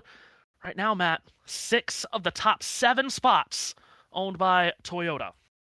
And we also said it was going to be a green race, and to Seth's point, we've had that too.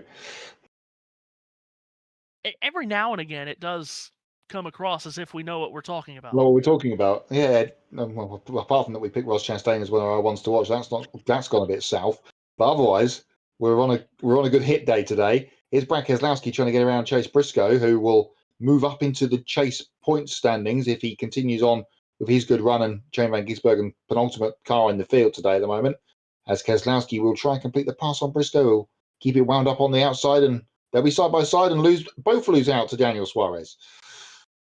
Suarez with 4 Mr. Feelgoods after that, after he had to make that pit stop.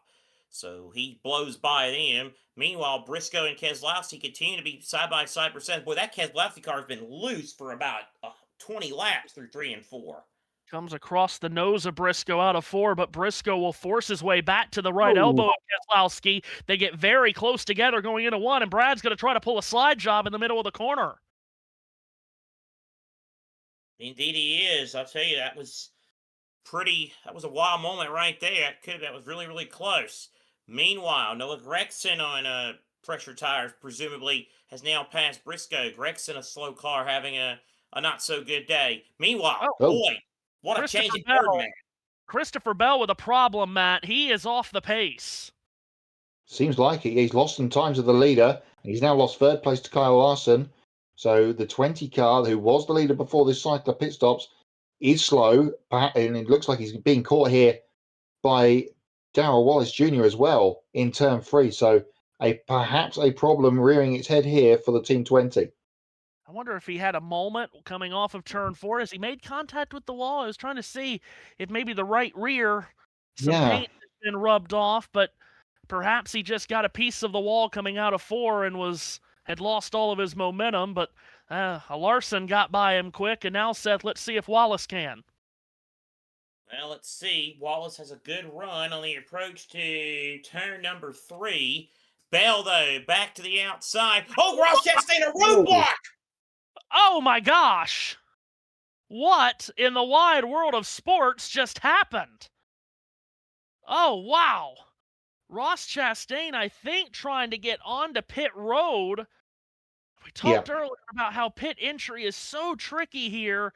I think he was trying to get to pit road and was going half speed, it looked like, as Wallace and Bell ran up on him, and that was nearly a complete disaster. That was nearly a William Byron, Ty Dillon at Las Vegas moment a year ago.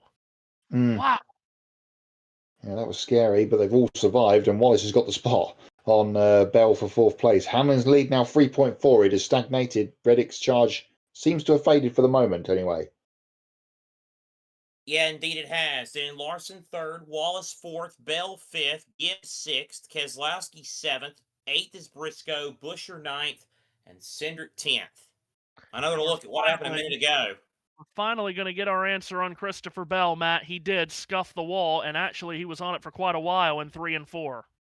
Yeah, and that would open up the door for Kyle Larson to swing through, and it just took him a little while to have a feel out to make sure the car was okay, and it's pretty decent contact for quite some time for C. Bell there in the middle of 3 and 4, but seems to have recovered somewhat and now finds himself in P5, and that was the moment there.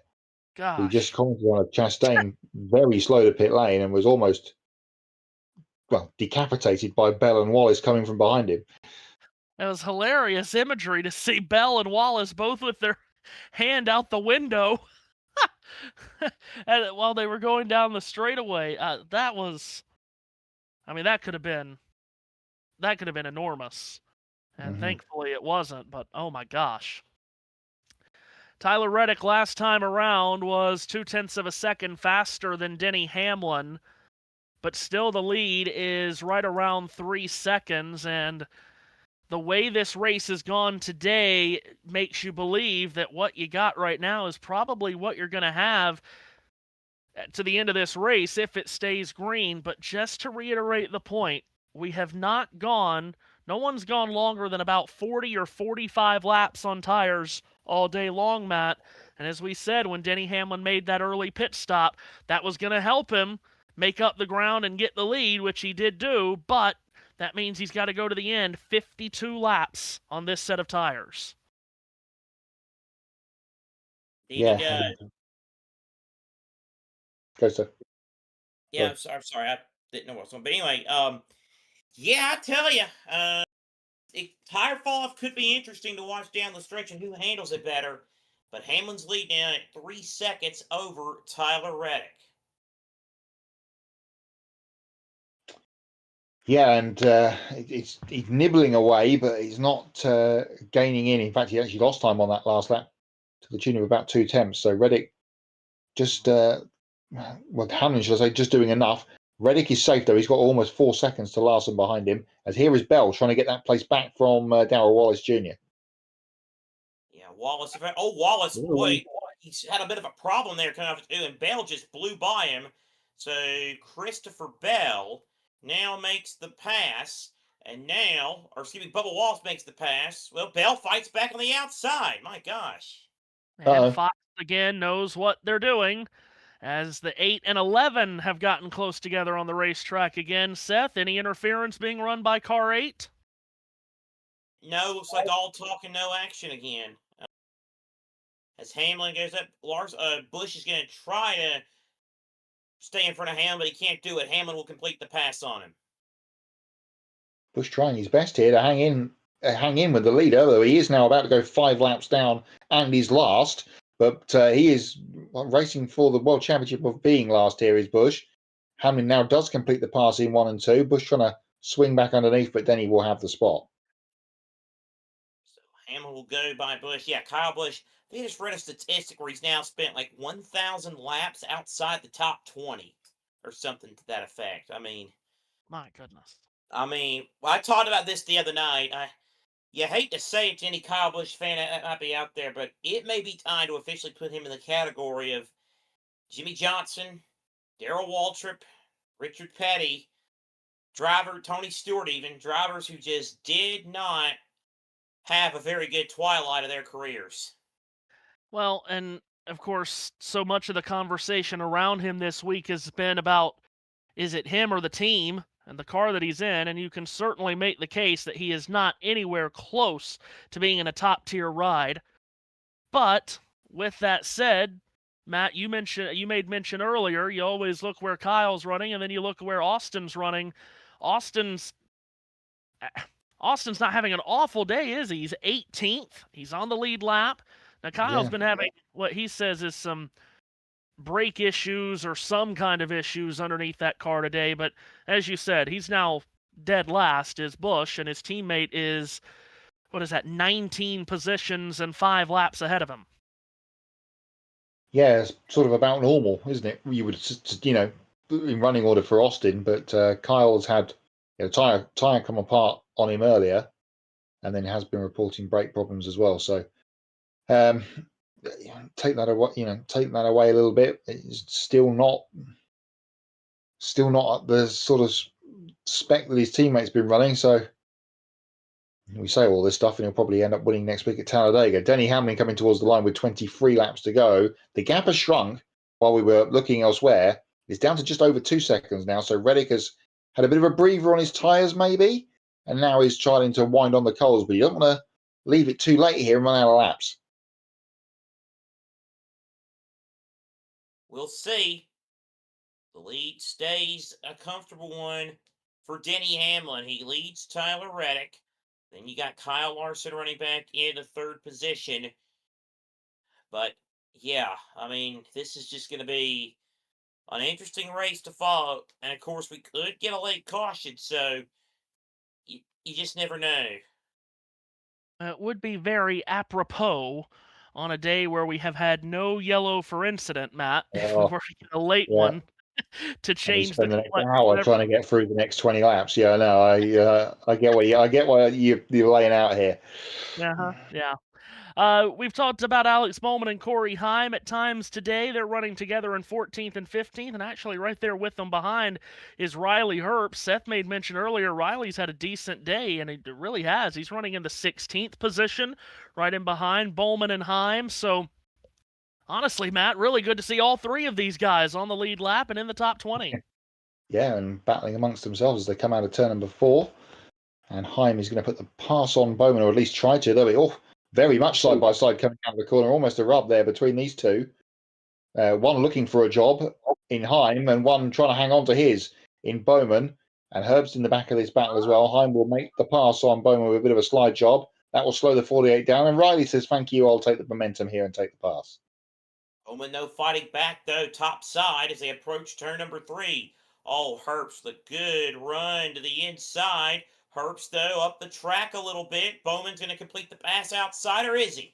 Riley saw what Corey did on the last set of corners and said, I'll try it too. He tried a slide job in the middle of the corner. It didn't complete it, but still they're wheel to wheel going to 1. And Riley might try it again. Does he match the accelerator middle of the corner? Yes, he does, Seth. Slide job on. Yeah, but Bowman was wise to it, and he blows by on the inside.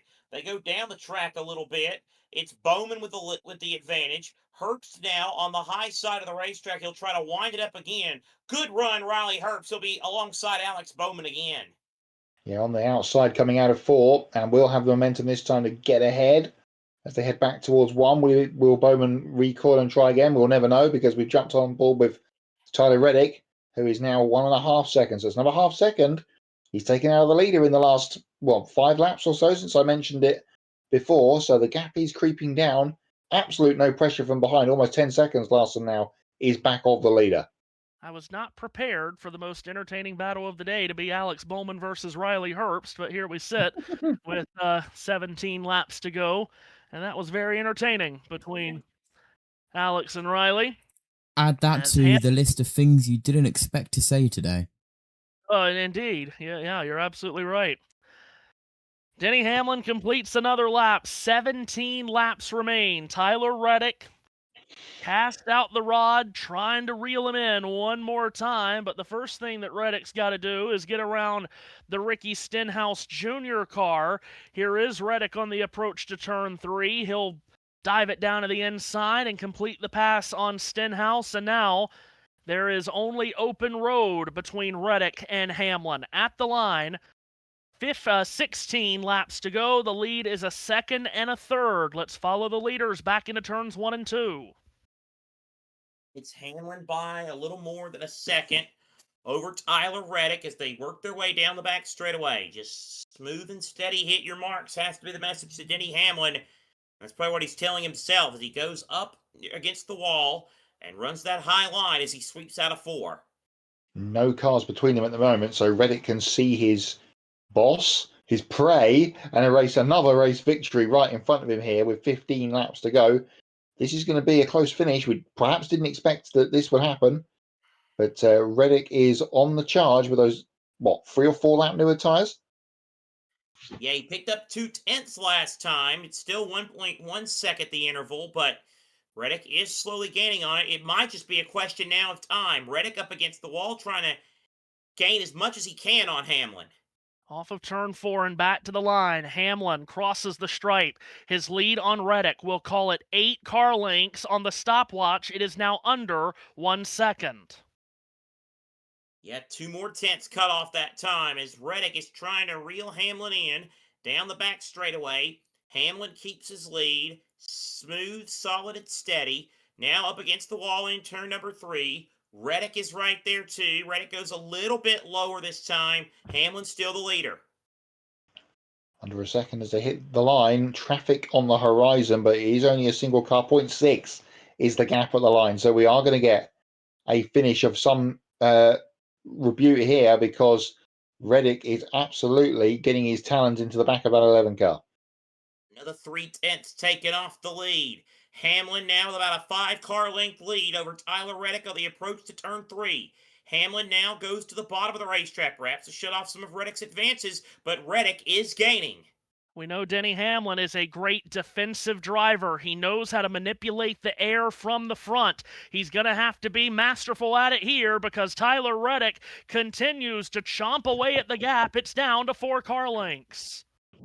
Yeah, he is there. No more 10th. It's all about car lengths at this rate. 3.5 separate Hamlin from Reddick going into turn number 3. Reddick now up against the wall. He'll try to wind it up.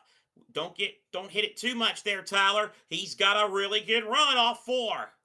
Not going to be close enough at the moment. Austin Dillon is the lapped car that they're about to catch as they flash across the line, and he'll get the slipstream as they head towards 1, and he'll dive, but he wasn't too close to get the move done. Hamlin will cover that off for the moment, but it's close. Boy, he just went up there to rate of knots. Now Reddick to the inside, or tucked in behind Hamlin. It's Hamlin and Reddick going to turn 3. Reddick now on the inside, trying to get to the quarter panel of Denny Hamlin.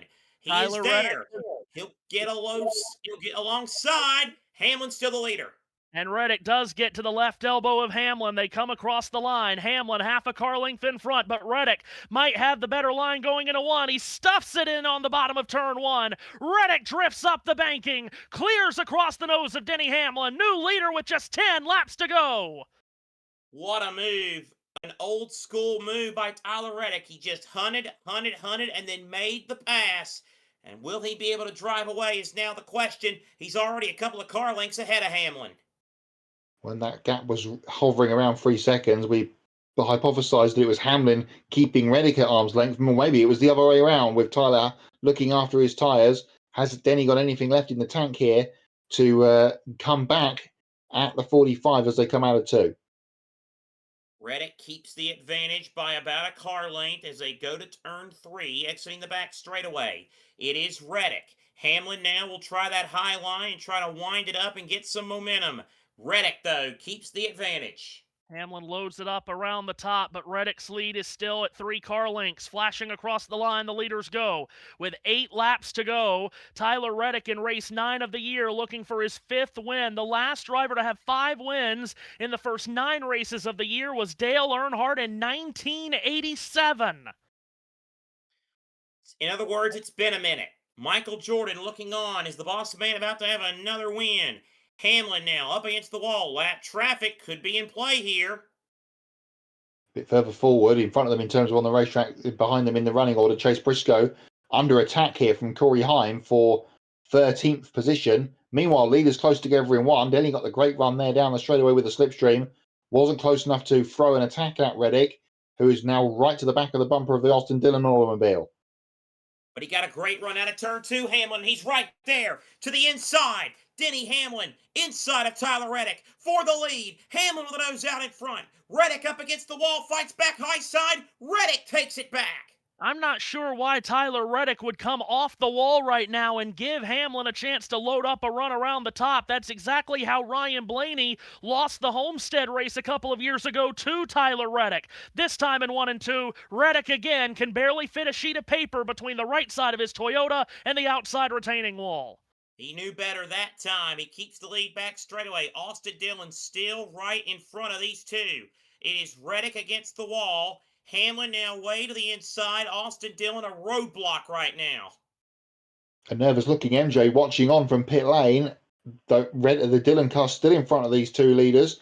And he's going to block Reddick, in fact, a little bit as they head towards turn 1. That might leave the door open for Hamlin. He dives forward, but wasn't quite close enough to get alongside.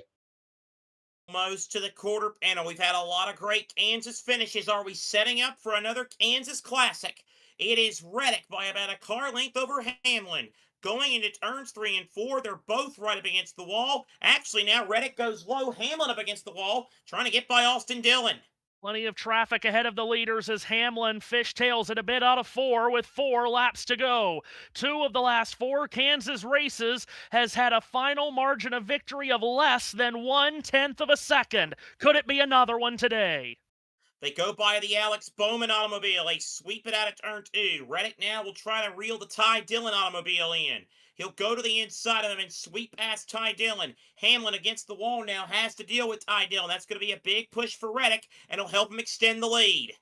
What a run from Denny, though, through 4. He got a huge launch down the hill there, and that'll peeling past Ty and getting right to the... I was about to call that it might be all over for Denny, but here he is, right to the back of Tyler Reddick, free to go. Kind of pushed up, though. Bit of arrow wall he might have hit there, and that kind of hurt him. Reddick now going to leg it out by about an extra half a car length on the back straightaway. Going to turn 3. Reddick up against the wall. Hamlin against the wall. Oh, Reddick got the wall! He got the wall! Hamlin to the inside! He's got the lead back! Reddick slapped the wall in the middle of 3 and 4, and Hamlin slides to his inside and gets through to the lead. 2 laps to go. Is there time for Tyler Reddick to rebound and recover? If he does have time, it's not a lot. Michael Jordan absolutely distraught. He cannot believe it. Reddick now running out of time for one last charge. Down the back straightaway. He'll try to pack it into the number 3 corner. Gets to within 2 car lengths of Denny Hamlin. Oh, trouble! Cody Ware spins in front of the leaders. And with 2 laps to go, the caution comes out. And we have overtime. I do not believe it. Unbelievable. Of course we do. We talked about 25 laps ago how believable it would be to have a caution late, but still, it's unbelievable.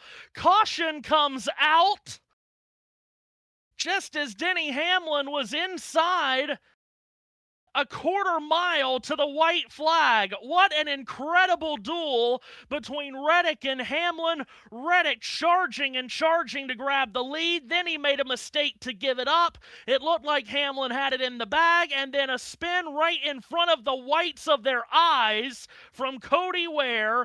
And the first caution for cause on the day comes on lap 266 3/4. And for the 3rd time this year and 2nd week in a row, we will go to overtime. And Matt, you must come to pit road now. You've had about 50 laps on your tires. Yeah, absolutely. There's going to be everyone come, but who's going to take 2? There's going to be people that roll the dice here that were in the teens and will want to try and make a jump up the order, and even by 3 or 4 spots that might, make their day. So it's going to be interesting to see what happens here on pit road when we get it. But we're talking this up all day that we haven't had a caution, and we get one with 1.7 miles to go. Tyler Reddick had pulled up alongside Hamlin under caution as if he was contesting that maybe he was in front at the time of yellow. But Hamlin has been confirmed through timing and scoring as the leader. Oh, dear me.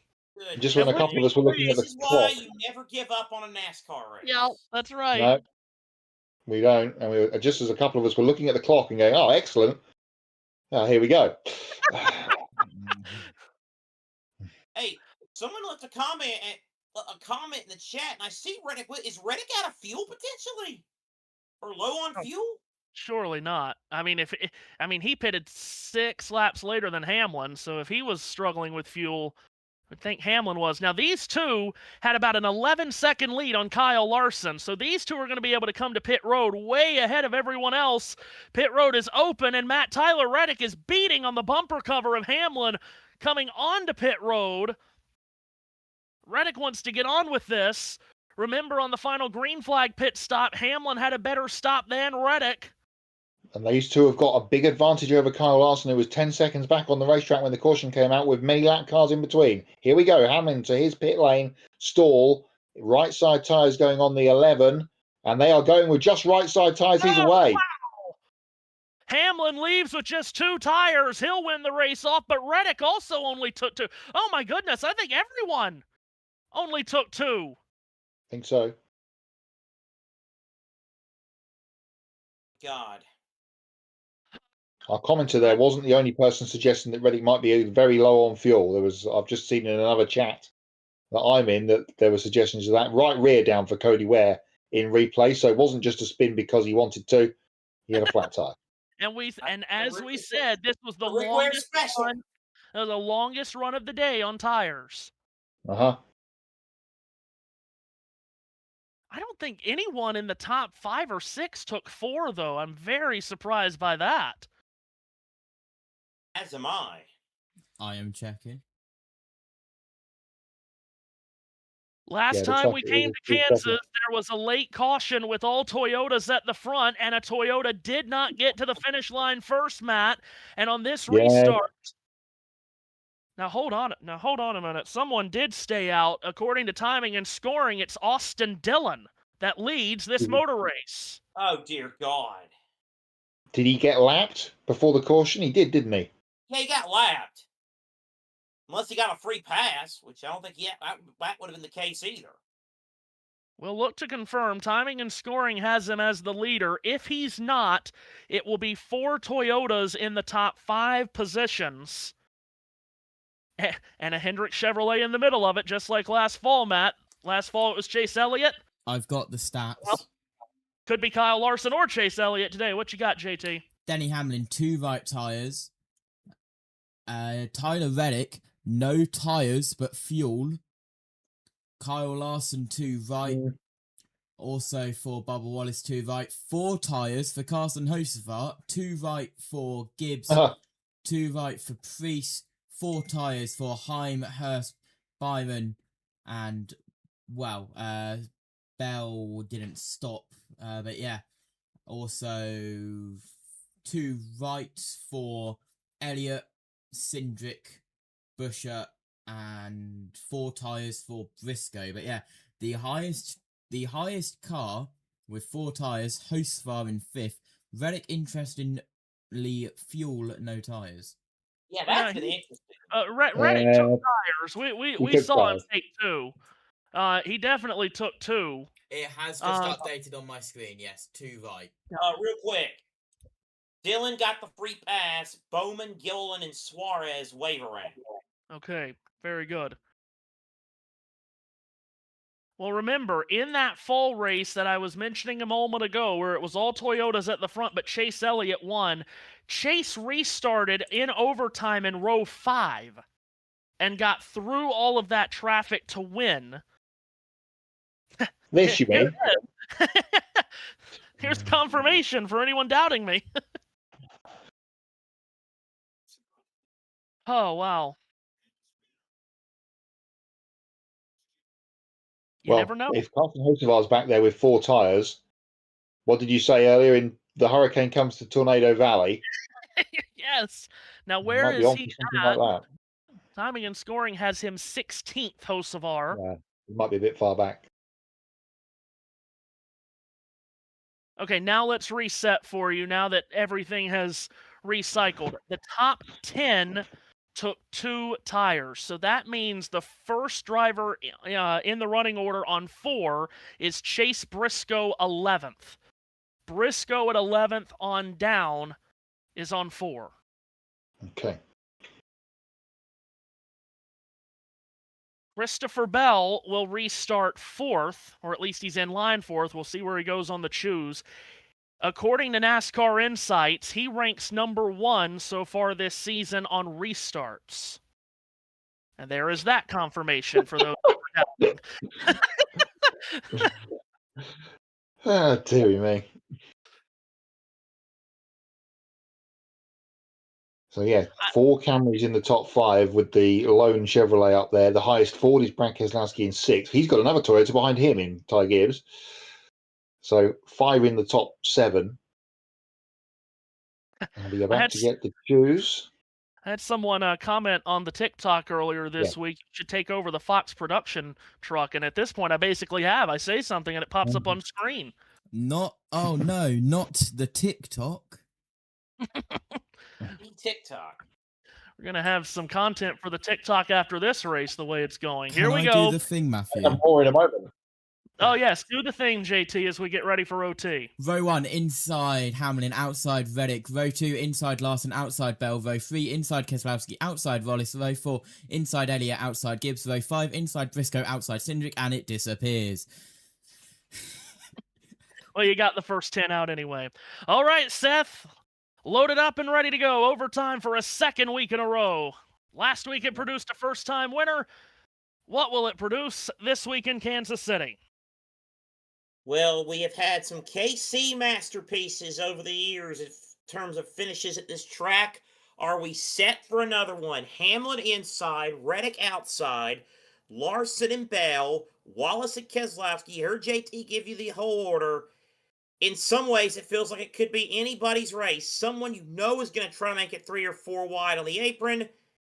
What is going to happen? The crowd on its feet, they have stuck it out. Hopefully for them to be rewarded with an overtime finish. All right, Matthew Owens. Overtime in Kansas City. Let's go. Kyle Larson restarting inside row 2. You know he will make a dive into the restart zone. Green flag up in the air. Overtime underway at Kansas. Denny Hamlin gets away well. There goes Larson, sledgehammering it to the inside of Hamlin and stacking it up 3 wide for the lead. Bell up the top might make it 4 wide for the lead off turn 2. Bell got clipped and he's sideways. Bell into Hamlin. Hamlin way down to the apron. Hamlin with a dart in front of oncoming traffic. Larson to the lead. Reddick sailing on the outside of Hamlin. He's up to second Bell lap. Chase Briscoe's up to 5th on the 4 tyres. Watch out for him. We get the white. Larson will take it. White flag up in the air. The race is official. Can Reddick run down Larson? He's going to try. He's going to dive bomb at turn 1. Chase, he's not going to get there, is he? Surely. Briscoe's involved. Hamlin on the outside. All to play for. Larson now will go four-handed with Reddick. A little side draft, a little contact. Larson has the outside line. Reddick, though, with a surge on the inside. Reddick's going to complete the pass off 4. Tyler Reddick off turn 4 to the lead. Kyle Larson trying to run him down, but he cannot. And at the checkered flag, Tyler Reddick has won again. Tyler Reddick, for the 5th time in 2026, is going to victory lane. The NBA playoffs kicked off yesterday. Today, Michael Jordan's team is going right back to victory lane. Oh my gracious, what a finish. Kyle Larson ripped the lead away from the Toyotas on the restart. But this time around in the return trip to Kansas, Matt White, the Toyotas got back to the finish line first. Tyler Reddick again. 5 wins in 9 races, the first driver to do it at the start of a season since Dale Earnhardt in 1987. Historic run continues for the 45 team. The alley-oop on the day for Tyler Reddick. And he will burn it down in front of the Kansas fans here on the front straightaway with the window net down and the arm out the window. It's a smoke show. Reddick wins it from Larson. Chase Briscoe 3rd with the 4 tyres. I seriously thought if there was one more lap there, Chase Briscoe was won that race. That was an incredible run from him. But it keeps coming up diamonds for the 2311 team. Even if the owner driver didn't quite get the win again this week in Denny Hamlin, he finishes 4th. Chase Briscoe from 11th on the overtime restart to 3rd. You called it right, Matt. He was ripping it on those 4 tires. And Seth, I don't fully know how Tyler Reddick completed that pass on the final lap on Larson because I thought he overshot it. But he picked it up, got the lead, and didn't give it up. Wow. I said NASCAR. This is true for all auto racing. We mentioned Murray Walker earlier. Anything can happen in auto racing, and it usually does. That's why you never give up on a race. Because you just never know what surprises lurk around each corner. And yet, the result's still all the same. 5 from 9. 5 and Tyler Reddick through 9. Matthew, Tyler Reddick through 9 races is 5-4. Were the Chiefs 5-4 at any point this year? Most recent season. 2311 today, 1st, 5th, 14th and 15th. Not a bad day for MJ. No, not bad at all. Welcome to NASCAR Supply House. First time on the hood and quarter panels of a car, and they're going to victory lane. And Tyler Reddick, I don't know if he's been the best car in many of these races this year, but he's seemingly going to win them all. Let's hear from him.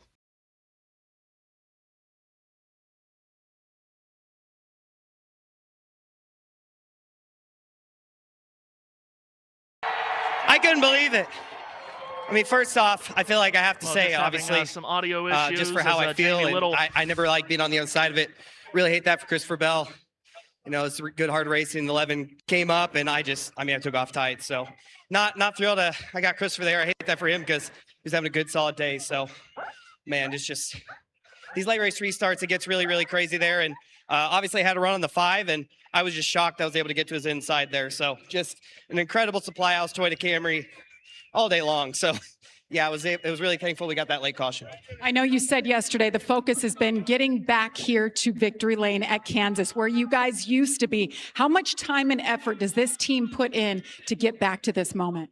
Yeah, a lot. We were really solid here last fall, and the car was a lot like that again here this weekend. So we didn't lead a lot of laps, unfortunately. I let Denny get away there in stage 1, and we were just behind running them in most of the time there. But yeah, to be able to make the right call there, great call by Billy to put 2 tires on. And we didn't have the cleanest restart. I tried to cover the 20. He got outside, and yeah, we were 3 wide and just all ran out of room. How about MJ, the boss man? He shows up. You guys dominate practice, get the pole. What is it about his presence? You guys just seem to step up. Got to deliver for boss man. If he's going to come hang out with us, we got to get him dubs. That's what it's all about. All about the wins. There's MJ. 5th time this season. How about this moment? We watched those emotions. What was that like watching those closing laps? Well, I mean, look, I'm racing against Denny. So in essence, I really wanted to beat him because I know we're going to talk a lot of trash a little bit later. But it was a good race. When we started to run out of fuel, I didn't know what was happening. But 23-11, all the guys drove well today. I mean, we finished, I think, all 4 cars in the top 15. So, I mean, that says a lot about the program. And this kid is on fire. I don't even know what to say. I don't know if I can cool him down. He's unbelievable. That was an unbelievable last couple laps, and I'm proud of him. I'm proud of the whole team. Michael, how much fun is this for you, the wave that you guys are on this season?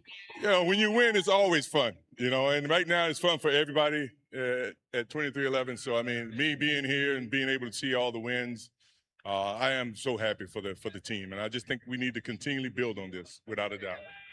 Congratulations, MJ. Tyler Reddick, he gets the winning flag, and it's the 5th win on the season. Just incredible as Kansas delivers again. And before everybody comes at me and yells out, "Oh, it was boring all day," we were going to get a spectacular finish before the caution, and we get a spectacular finish after the caution. Kansas, again, boy, is Kansas Speedway's on a heater, but no one's on a bigger heater right now than Tyler Reddick. What a show he is putting on. I mean, we talked all day about this is the quarter mark of the season. Well, God bless. If he stays on this trajectory, he's on pace to win 20 races this year, guys. Golly. And as you say, Matt, is it possible to clinch early in the chase format? Because he might do that at this rate. Yeah, I mean, yeah, no kidding. Boy, that won't get anything started on Twitter or anything. No, not at all. Since Daytona, at the 500, from which Tyler Reddick, of course, won. First, 8th, 13th, 1st, 15th, 4th, 1st. And I am going to have to, we're going to have to get the Crack Research team, which is, me, on this during the week before we go on air next week for Talladega.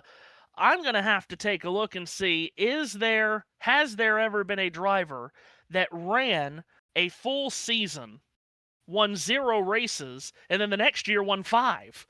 I mean, gosh, what a run. I think you know what? I think I might have that answer for you. How many did Hamlin win in 2019? Because remember, he went winless in 18. That's true. I'm actually looking it up right now. We'll get the research crew on it now. Yeah, that's what I'm doing right now. So I'm looking at it. Denny Hamlin, did not win in 2018. And then in 2019, he won 6 races. Wow, okay. I can tell you, it was Shane Van Gisbergen last year. Oh, wow. Of course. Wow, well. To go through the bubble. You would know that off the top of your head, but anyway. Yeah, I was just sitting there counting. I was like, hang on a minute. hang on a minute. He wasn't Well- a full-time driver, so perhaps that doesn't count as a stat, but... But yeah, true, but still mathematically, you know. Yeah. Well, Tyler has he's on a heck of a run. He's won 5 of the first 9. As we mentioned, first time a driver's made it through the first 9 races of the year with 5 wins since Earnhardt in '87. In fact, that year Earnhardt won 6 of the first 9 on his way to a runaway championship. And who knows, maybe Tyler Reddick's on his way to a runaway championship. He extends his championship lead, which was already 62 points at the start of the day on Ryan Blaney, who finished all the way back in 24th. We will, All 37 cars running today, by the way. yeah, how about that? See if JT sends me the updated championship standings. I know he's very busy getting ready for IndyCar, which starts here in a matter of moments. This, by the way, is exactly the kind of day that American and really world motorsports fans needs. Fox airing the NASCAR race, and it ends, and you can go straight into Fox airing the IndyCar race. Amazing how that works. And More of that, please. here we go. Thank you, JT. Boy, he's on it. He's always on it. Here's your updated championship standings. Tyler Reddick started the day with a 62-point lead in the championship. He will exit with a 105-point lead in the championship. Ooh. Over Denny Hamlin, who jumps to second. Ryan Blaney slips back to third, 120 points back of Reddick. Ty Gibbs is fourth in the championship. Where did Gibbs finish? He finished 9th. That's the worst finish he's had this year on the non-super speedways. Incredible stuff. And Kyle Larson remains 5th, actually jumps from 6th to 5th in the championship standings. By the chase cut line, Daniel Suarez now sits in 16th. He is 13 points above the chase cut line ahead of Austin Cindric. Shane Van Gisbergen drops from the bubble 16th down to 18th. The driver that jumped from outside the chase line to in is Chase Briscoe, jumping from 17th to 15th. Chase is in the chase. Yes, both of them. And despite his terrible day, Ross Chastain actually gained a spot on AJ Allmendinger in the standings, interestingly enough. So Ross moves up to 20th. That will get him to page 4 of the championship standings on our pre-race next week. That's what everybody wants to be on. That is everyone's goal, is to be on our pre-race show in the championship standings. Before we give final thoughts and sign off, JT, we've got Denny Hamlin on pit road with Jamie Little. Let's hear from the runner-up today. His third place finish today for Denny. I beg your pardon. Dominant car today, led 131 laps. And Denny, this is probably the most frustrated and heartbroken maybe that I've seen you before. What was the most frustrating part of those last closing laps? I mean, obviously it's not winning. It's Cody Ware 6 laps down, wrecking. I don't know. It just added up. I fell for the same move that the 5 got me a couple of years ago when I was on the inside, and so I got to learn from those mistakes that I'm making and not executing those last few laps. Did you get into the wall? Yeah, I had a big run off turn 2, 19. I think it's probably on 4 tires there, and so wasn't a whole lot of room, but I wasn't going to lift, and I just got in the wall, but it didn't really affect the finishing position. Thanks, Denny. Denny brings it home 4th. Regan. Well, Kyle Larson comes home in the runner-up spot. Kyle, looked like you got the restart that you wanted at the end there. Once you got the lead, what were you thinking at that point? When it all worked out like that, I was like, oh, great, clean air. And then I went through 3 and 4, and I was plowing, and I was nervous. And then I could tell he had a huge run on me behind, and thought, maybe if I could get to the banking, it would load and cut, but it didn't. So he was really good right there. And I was just hoping to be better. I was happy to get to the lead. The restart worked out great, but and anyways, we got lucky with the caution too. So good day. I think second in the first stage, first and a second in the race. So yeah, we're getting closer, really close there, but we'll keep trying. Thanks, Kyle. That winless drought will go to 33 races for Larson, but he's been super strong 2 weeks in a row at Bristol and Kansas, two, of course, of his best tracks. Now he goes to a super speedway. He's never won on one of those. Chad Conway in the chat section on Ultimate Sports Media says, we appreciate y'all doing this. We appreciate you. Glad to have you with us. If you are new to either of the channels that we're on, USM or JBM, make sure to hit the like button, subscribe, and hit the notification bell. Coming up on both of those channels in a matter of moments is Race 5 of the NTT IndyCar Series season. It's the 51st running of the Acura Grand Prix of Long Beach. Felix Rosenquist starts from the pole later tonight here on the Ultimate Sports Media Network at 9 p.m. Eastern Time. We've got Game 1 of a Western Conference NBA playoff series between the Portland Trail Blazers and the San Antonio Spurs. A few minutes here to wrap up the day's action. You can see the finishing order on your screen. Mention that 2 of the last 4 Kansas races, final margin of victory of less than 1/10. Today, just a tick over, 0.118. Might as well. 1/10 of a second between Reddick and Larson at the finish of a race that only saw 1 caution for cause, but it came with 2 laps to go, forcing overtime. You heard Denny's comments there. Not pleased about Cody Ware spinning. Again, not as if he did it on purpose, contrary to maybe what people believe. Those are the breaks in this sport. Denny knows that extremely well. All you have to do is go back to Phoenix of last year in November when the same thing basically happened. You heard him in those comments there with Jamie Little, though, saying that he let Larson get away with the same move that he got away with a couple of years ago, and it's absolutely right. 2 years ago, in this race, the race that had the finish at the line, closest finished ever between Larson and Buescher, it was an overtime restart with Hamlin, the control car, on the inside, and Larson right behind him, and Hamlin threw it to the bottom onto the apron and put Hamlin 3 wide, and that's how Larson got to the lead that night, and he held on to win it. He doesn't hold on to win it here today, but that's why I said leading up to the restart, Larson from the inside of row 2 is going to make a dive, and indeed he did. Let's take a swing through for the final time today. Final thoughts. Start with you, Seth. Final thoughts and driver of the day, by the way, which we haven't done in a while. Yeah, just really good race in general. A solid race in general, better than people will give it credit for. We were heading for a grandstand finish. We didn't get it. We didn't get it in regulation. We got it in overtime. Tough break for Cody Ware, but again, it did not happen. He did not do it on purpose. Driver of the day. Oh man, that's a tough one. I'm just gonna go with the cheap answer again. Again, I'm trying to save money in my life, so I'm gonna go with Tyler Reddick, who was just there all day. He drove a smart race, a patient race, and bing, bang, boom. He was there at the end and got the W. Well, that's what he does. As I said, outside of maybe Darlington, I don't think he's had the best car in any of the races that he's won, but yet he's finding ways to win. Matt, what about you? As Steph's taken that one, I will take Corey Heim as my driver of the day. Another excellent job from the rookie-ish. It wasn't the best race, was it? But we were going to get a finish, and then we got a different kind of finish. Last stat on Reddick from me, he's won 5 races, and obviously has led laps in all of those races. What happened in the other races? He hasn't led a single lap. Only leads laps and then wins. Amazing.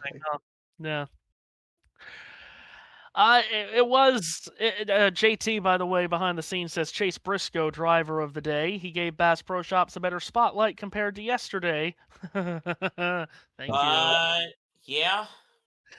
I can also quickly, before we go, exclusively reveal that Tyler Reddick is now the new grid ranking leader after this victory.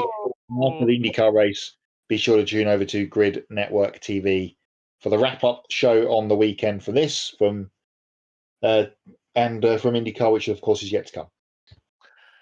Driver of the day for me, I'm going to go with Brad Keselowski. Toughed out a 6th place finish. He continues to be very strong here through the first quarter of the season. fun day. Glad that one, it was quick. Glad that two, we got through it cleanly. God almighty, it only took a quarter of the season for us to do that. But fun day, always glad to be with you guys, especially when the three of us can come together, and then we add JT into it. He was great behind the scenes always. Yes. And guys, they actually did a NASCAR race before an IndyCar race without overrunning on the TV schedule. Yeah. Look at them go. Let them go. More races that start at that time of the day would be lovely. Thank you. Yes, it would. Yeah. Have fun, JT, on the IndyCar race. Long Beach coming up here on both of these channels. Yeah, he might. I doubt that. Yeah, well, indeed. Everyone here on both of these channels, enjoy Long Beach. We'll be back with you next Sunday for Talladega. Can't wait for that. All kinds of hockey and basketball and football/soccer between the race at Talladega next Sunday. And that's it for us. We say so long. Where Tyler Reddick has won yet again his 5th win of the season as he scores the victory in a thrilling finish at the Kansas Speedway. He wins the Advent Health 400 Toyota, 4 of the top 5 finishing positions. So long.